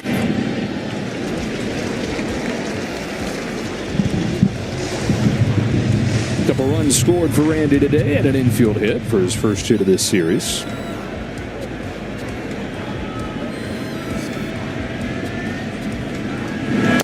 Storylines come and go in the postseason, as we all know, but players change the narrative, and that's just that simple. Like, you know, this game doesn't go well and end up well for Toronto. They change the narrative in Game 3 in Seattle, getting off to a fast start, winning a game. It really comes down to execution. And Swing and a miss on that high fastball. Seattle gets 3 more.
Game, and 23 of the last 24 were sat down by M's pitching. Bouncing ball to short. Routine for Crawford. 1 away in the 7th. Can you think of a script that was written when you were flying from Seattle to get here? Okay, here's what's going to happen. We're going to somehow win that game 1 with an unbelievable performance. Like, you can't write a script. You just have to. That's why baseball's baseball. You never know how it's going to happen. And guys have a chance to change what the expectation is. That's why I marvel at the playoffs, and you just never know. That's the beauty of sports, right? That's why you turn it on. You just don't know what's going to happen, who the heroes are going to be, what the stories are going to turn into. 2-0 on Andres Jimenez. Yeah, if somebody had said they're going to figure out game 1 and that Bryce Miller is going to stay in the game longer than Kevin Gausman, and then they're going to blow them out so bad in game 2 that they don't have to use their top relievers, you would have said, yeah, pipe dream. These Blue Jays, have you watched these Blue Jays play? You think they're going to do that to them? They have.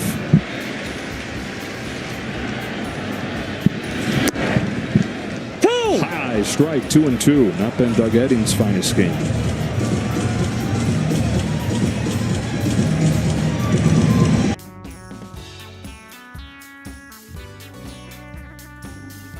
And there are not too many empty seats.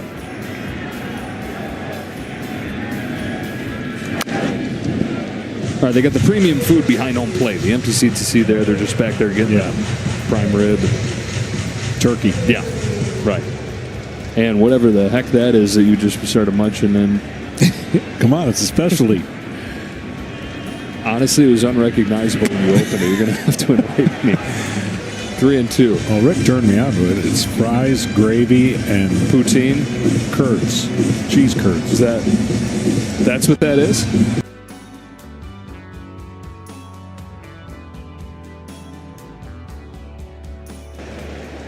Having that. Got to eat it with a fork.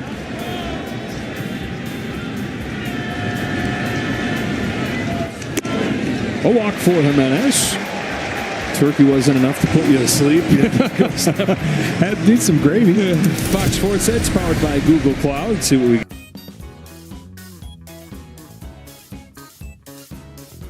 up another run for the Seattle bullpen. It's gone 15 and a third, the longest stretch in franchise history in the postseason without a run.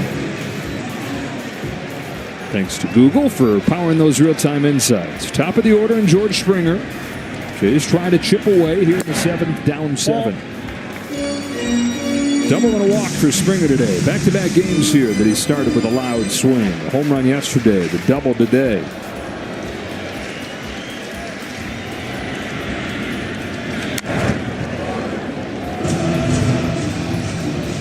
We saw in Game 2 of the division series, the Yankees make what seemed like a meaningless rally, and they fell short, but they forced some Blue Jays pitchers into the game that they would later get to in the series.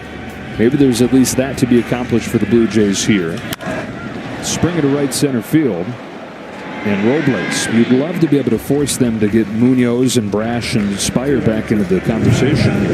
Let's get a quick word from FanDuel. Make baseball come alive when you bet live this season with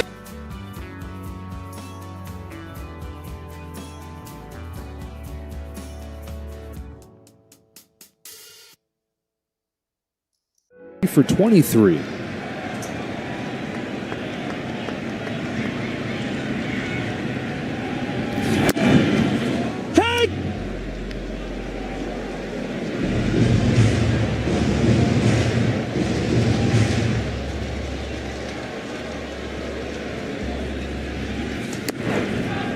Oh, 0-2.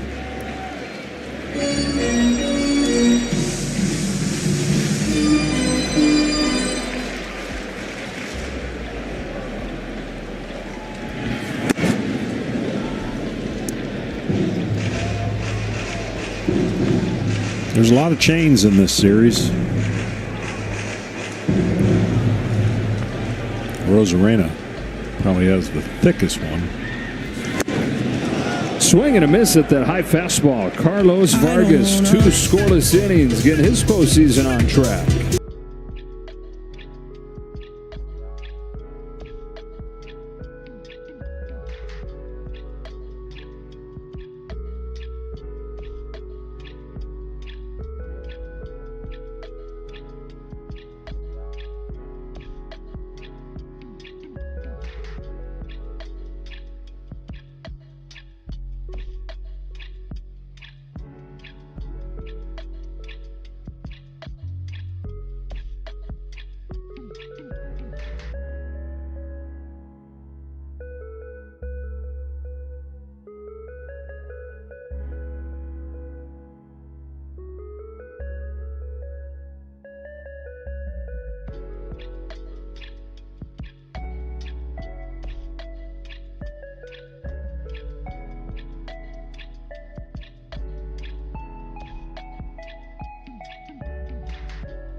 Swings from Cal Raleigh. Leads off this inning and pops the first pitch foul from Chris Bassett. Instead, it's been home runs from Julio Rodriguez, Jorge Polanco, and Josh Naylor, the three guys that follow Raleigh in the lineup. They have all connected. And a 10-3 Seattle lead. Cal's been on for 2 of those home runs after walks.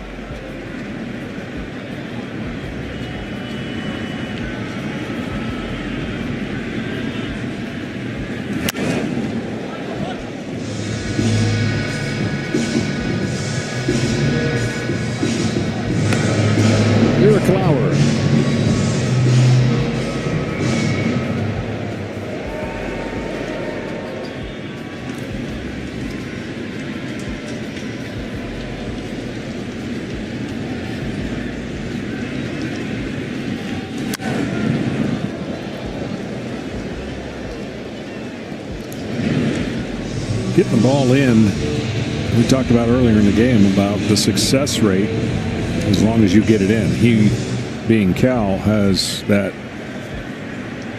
doesn't put many balls in play in there, but when he does, it's with damage. Ball that's down.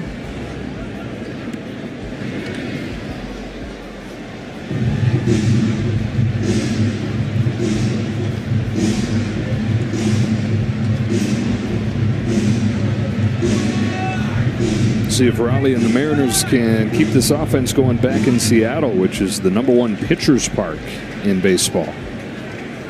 4 postseason games, the last 2 postseason trips for the Mariners there. Nobody has scored more than 3 runs. Pop up left side, Barger for the first out of the 8th. 3 of the 4 games have gone to extras just because nobody's had enough offense to get any kind of separation. They've averaged total 3 runs a game in the postseason games there the last few years. It's crazy when you think about that infamous 18-inning game against the Astros. 1-0. 1-0.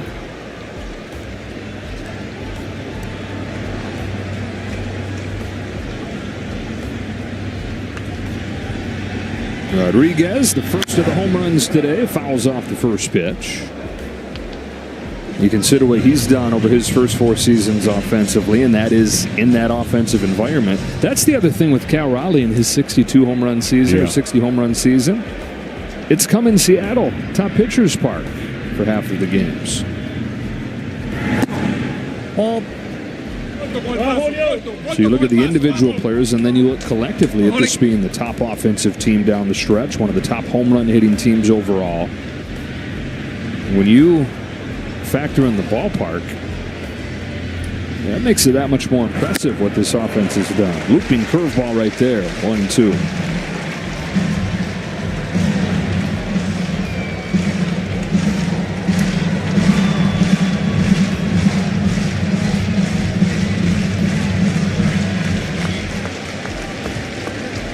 Chris Bassett has got the whole kitchen sink and throws as many slow pitches as anybody in baseball. After 71, 71 again.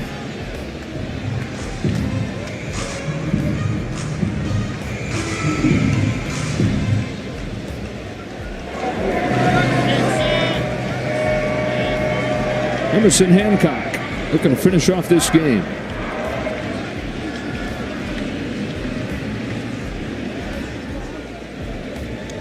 And barring a rally from the Blue Jays, they're going to have the luxury of not having to use their top 3 guys, or 3 of the top 4. They use Bizzardo, but no Munoz, no Brash, no Spire. Well, the calendar turns to 2026 in March. It'll be the World.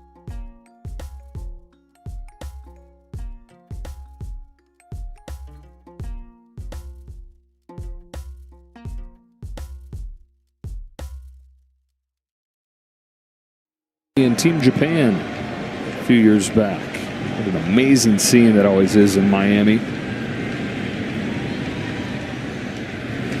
Rodriguez down on strikes, 2 gone in the 8th.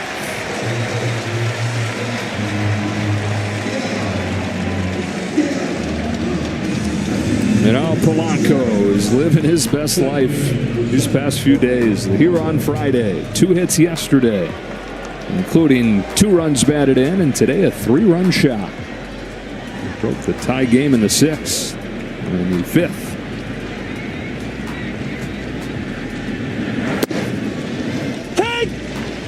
Yeah, just when Toronto had gotten every momentum back, Polanco took it from him.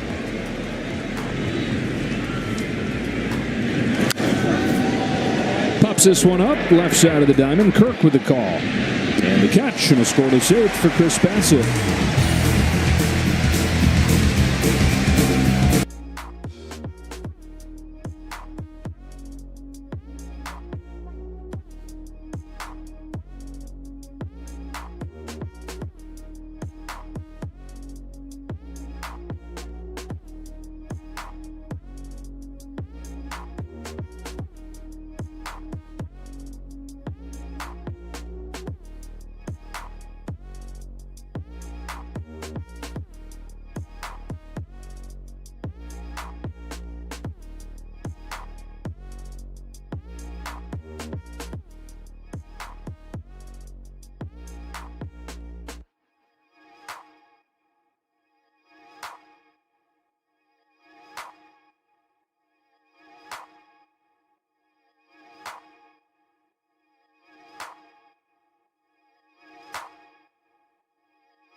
to 3 Mariners. Emerson Hancock comes on to pitch, whips one outside, ball 1. First time he's pitched in a couple weeks. Spent the first half of the season in the rotation with the injury issues that they had there. July and August he was down in AAA. And back up in September to pitch out of the bullpen for the first time in his career, and really seemed to take a liking to that. His last 5 games did not give up a run over 9 2/3. And what a difference this has been. Mariners pitching, not giving up a hit to Vlad Jr.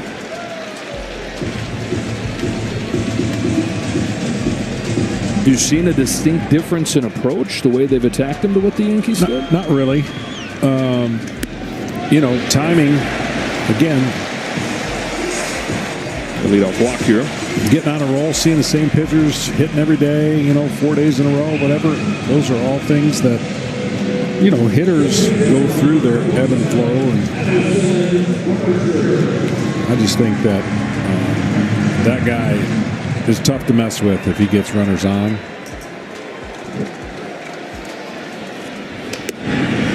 Reaches for the first time with the walk right there, and Barger takes the ball. Hancock has missed with his first 5 pitches.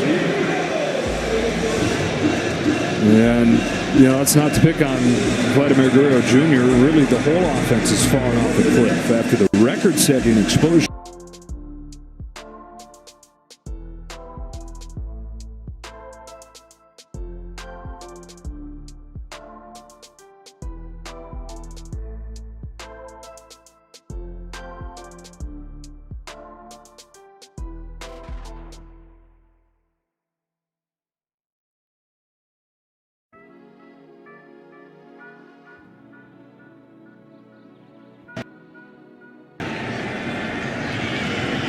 Ball 6.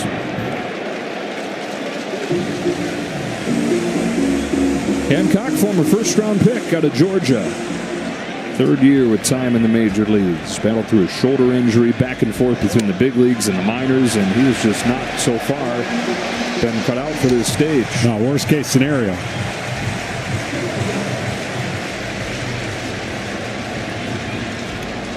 Feeding the Blue Jays a morsel of life. Finally finds a strike zone in his 8th pitch.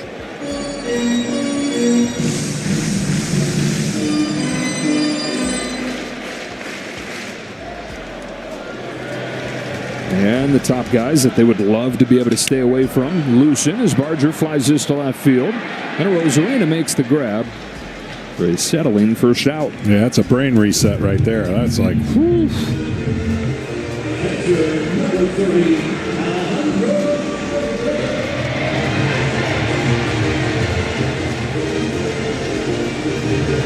Brash begins to throw.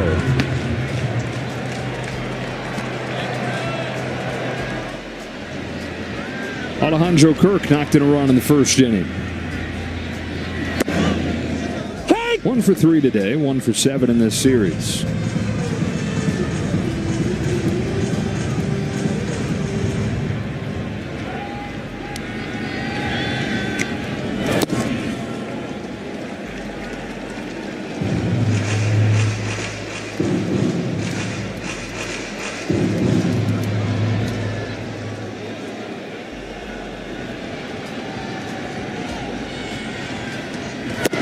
Ball. 2-1. Pulling that front side out when you low 3/4, you pull that front shoulder out, you're going to pull pitches, and then the strike zone plate's going to look like it's bouncing.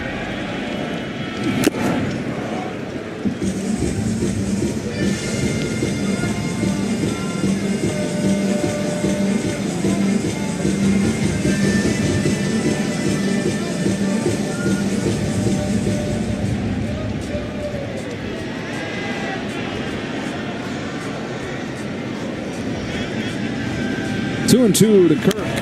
Fouls it off. Blue Jays just 1 hit over the last 6 innings. It's a single from Lucas in the 5th.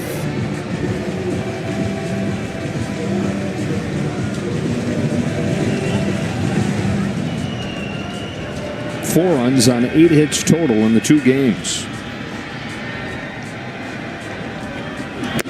Kirk lays off and the count goes full.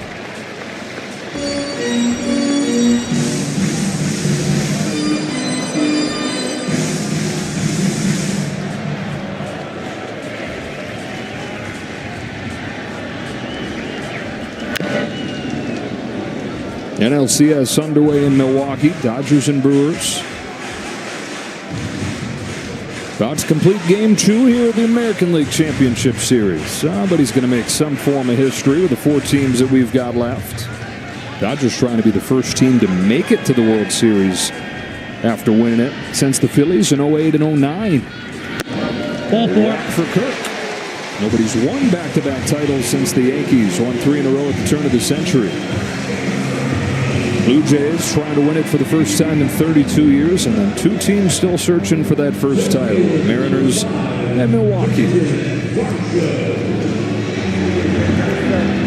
Well, this will be his last hitter if he can't find the strike zone on a little more consistent basis. And to your point earlier, small victory for Toronto, the more guys they can get in from Seattle's bullpen.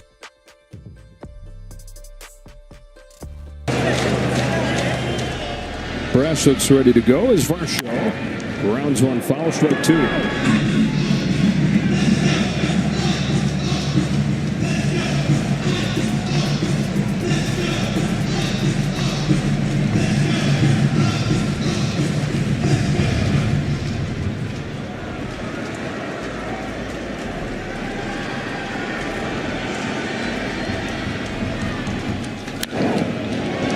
Fly to deep right field.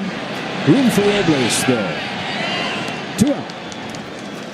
Guerrero will take third. So first and third, 2 gone, and you can wear what the players are wearing on the field during the postseason. Check out the largest selection of authentic jerseys, caps, hoodies, t-shirts, and more. MLBshop.com for your favorite postseason team gear. Only thing that can save this day for Ernie Clement would be his Buffalo Bills. Not going good? Not at all. Ball. Down 21-7.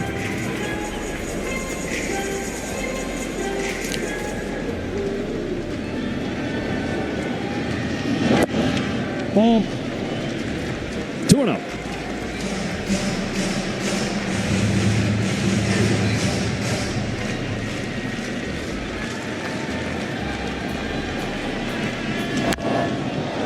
Off to center, Rodriguez. And the Blue Jays strand a pair, sending this game to the 9th inning. Josh Naylor will lead things off.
And in the rotation.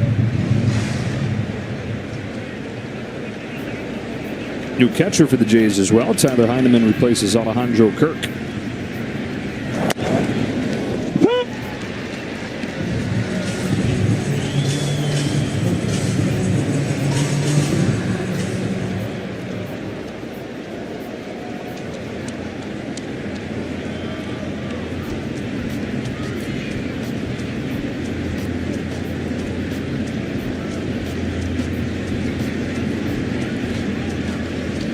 Two to Mastroboni, misses. The Mariners got 3 runs, 3 batters into the game today. Julio Rodriguez launched a home run inside the foul pole. Blue Jays tied it quickly, but then another 3-run home run. Jorge Polanco in the top of the 5th. They added 1 in the 6th and 3 in the 7th.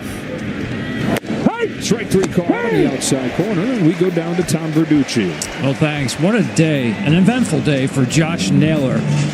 And it looked like it was going to be an abbreviated one. If you go back, first inning, fouls the ball off his foot. Man, did that hurt. 5th inning, though, he really looked compromised. This is when the manager, Dan Wilson, came out to check on him. Looked like some kind of strain, something clearly bothering him. Well, it wasn't bothering him too bad. A great play defensively on a diving stop, and then the 2-run home run. After that 5th inning at bat, Dan Wilson went up to Josh Naylor and had to be convinced by Josh to stay in the game. They actually had Miles Mastroboni, who you just saw pinch hit, getting loose to replace him. Josh Naylor was having nothing of it. Don't forget, he grew up in Mississauga, about 40 minutes away from here. His amateur team growing up, the Ottawa Blue Jays, the top amateur team in Canada. And he played a high school baseball tournament, an all-star tournament, right here at Rogers Center. You think he likes playing here? He's now a career .326 hitter against his hometown team. Yeah, and a hockey player in addition to baseball growing up. Helps explain some of the toughness, refusing to come out of the game. Overcame a gruesome leg injury a few years back when he was playing in Cleveland that had him pretty much bedridden for an entire offseason. He wasn't sure that he was ever going to play again. Breaking pitch for a strike on Suarez. He had his mom toss him balled up socks that he would hit laying there in bed to just help keep his hand-eye coordination somewhat going.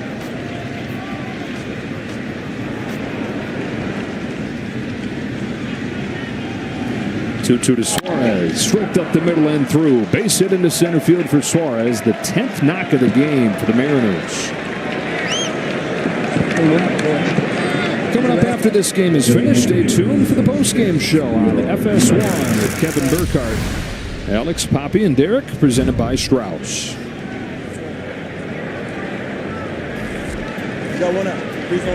Leo Rivas had to walk his first time up, and a productive spot in the order right here. The DH spot. They pinch hit for Canzone. Garver tripled. Rivas came on and walked. He had a moment. Big moment. Against the Tigers on his birthday, I believe. Yeah. Best birthday ever. Turned 28 and had the game time pinch hit base hit.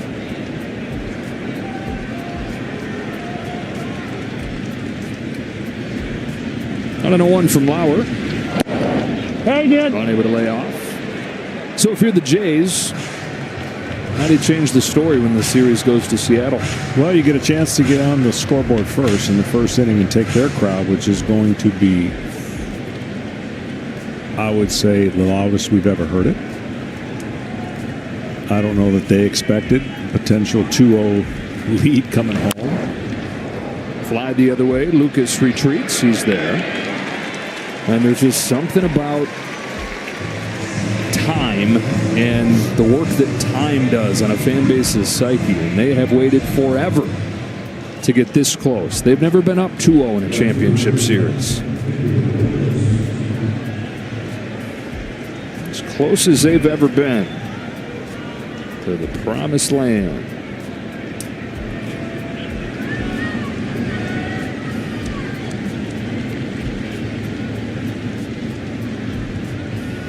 Robles, who's looking for his first hit of the day, Ball, that's on. takes outside ball 1.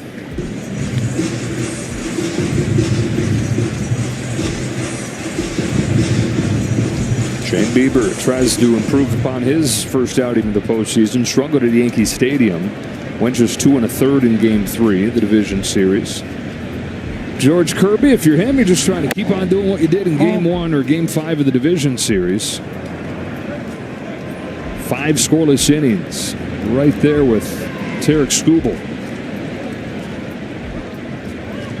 Kirby for Game 3, Castillo for Game 4. And the Mariners pitching that was depleted coming in will be pretty much reset. This time here, nobody feels great, but reset, nobody having to be forced to pitch on short rest anymore. Yeah, that's the big part. Not knowing how these first 2 games were going to go and who he was going to use. I bet you there was a bunch of possibilities. And there's a good reason to believe that none of them came into play. And the best case came into play for Dan Wilson.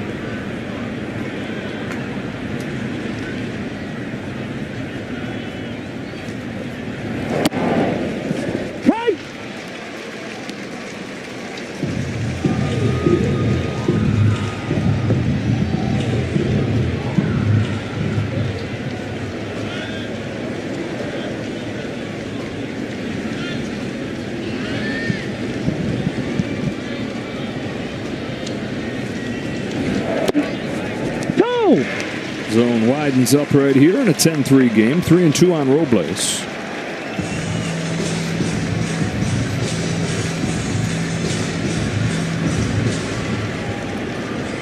Seven pitchers used in this game for the Jays. Just 4 innings from your Savage. Here's a payoff. Got him to chase, strike 3. To the bottom of the 9th we go in a 10-3 ball game.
In plays first base after pinch hitting for Naylor.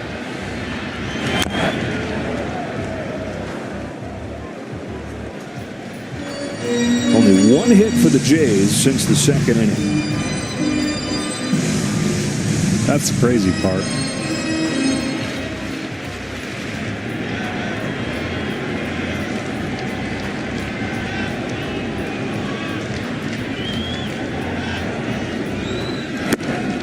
Ball.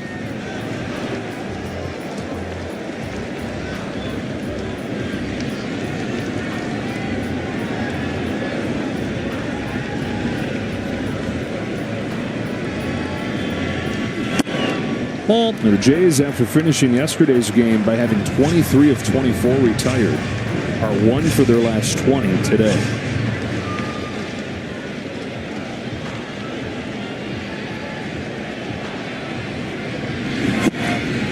One on Schneider. Averaging 12 hits per game in the division series. 2 yesterday, 6 today.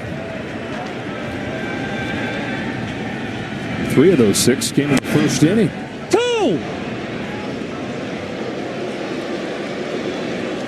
Speaking of chains, I think we found one bigger than Randy's. Yeah.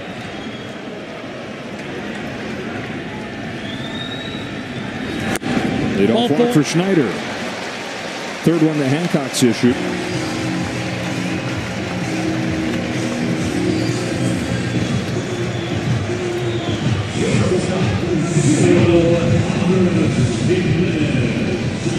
And now the shortstop Jimenez 0 for 2 with a walk.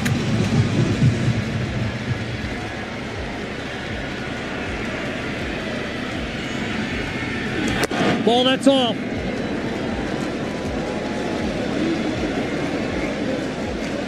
The Seattle Mariners team that finally toppled the Astros in the division. First division title since 2001. Ball, that's in. Championship series for the first time since 2001, but had to overcome so much to accomplish both those things. They had the 17 of 18 through September. Munoz having a war with the lack of control here from Emerson, Hancock. And then losing game 1 of the division series, blowing game 4 of the division series, having to fight on to a 5th game. All these cross-country flights, all the travel all year. They've been up for every challenge. 2-2 on Jimenez.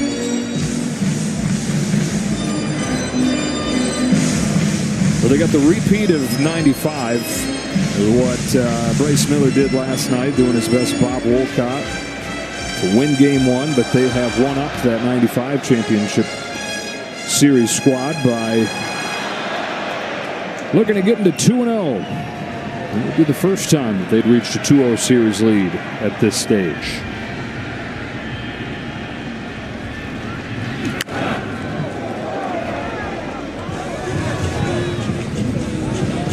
The equation for him all year has been out-pitch you, out-homer you.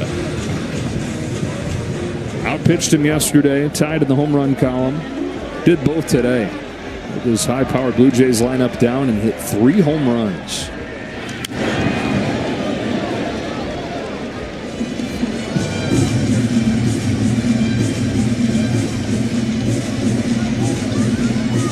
With the rally caps on. Different versions. 1 gone in the 9th.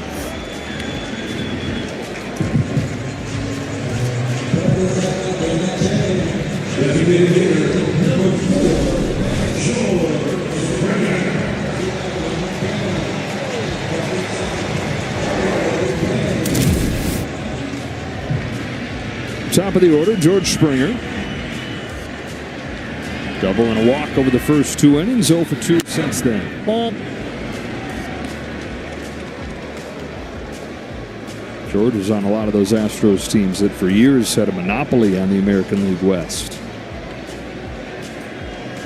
It's the first time since 2016 Astros didn't make the playoffs this year. Surprising that Hancock still can't get his release point anywhere closer to the strike zone, creating a little bit of stress for Dan Wilson. Certainly don't want to bring Munoz in. Grounded to third, Suarez has it to second, 1 to first. Seattle 2-0. Who would have thought the Mariners would come in here? You'd figure running out of steam with not much in the tank. They had plenty and have firm control of this championship series. Well, it's a team that's been through a lot.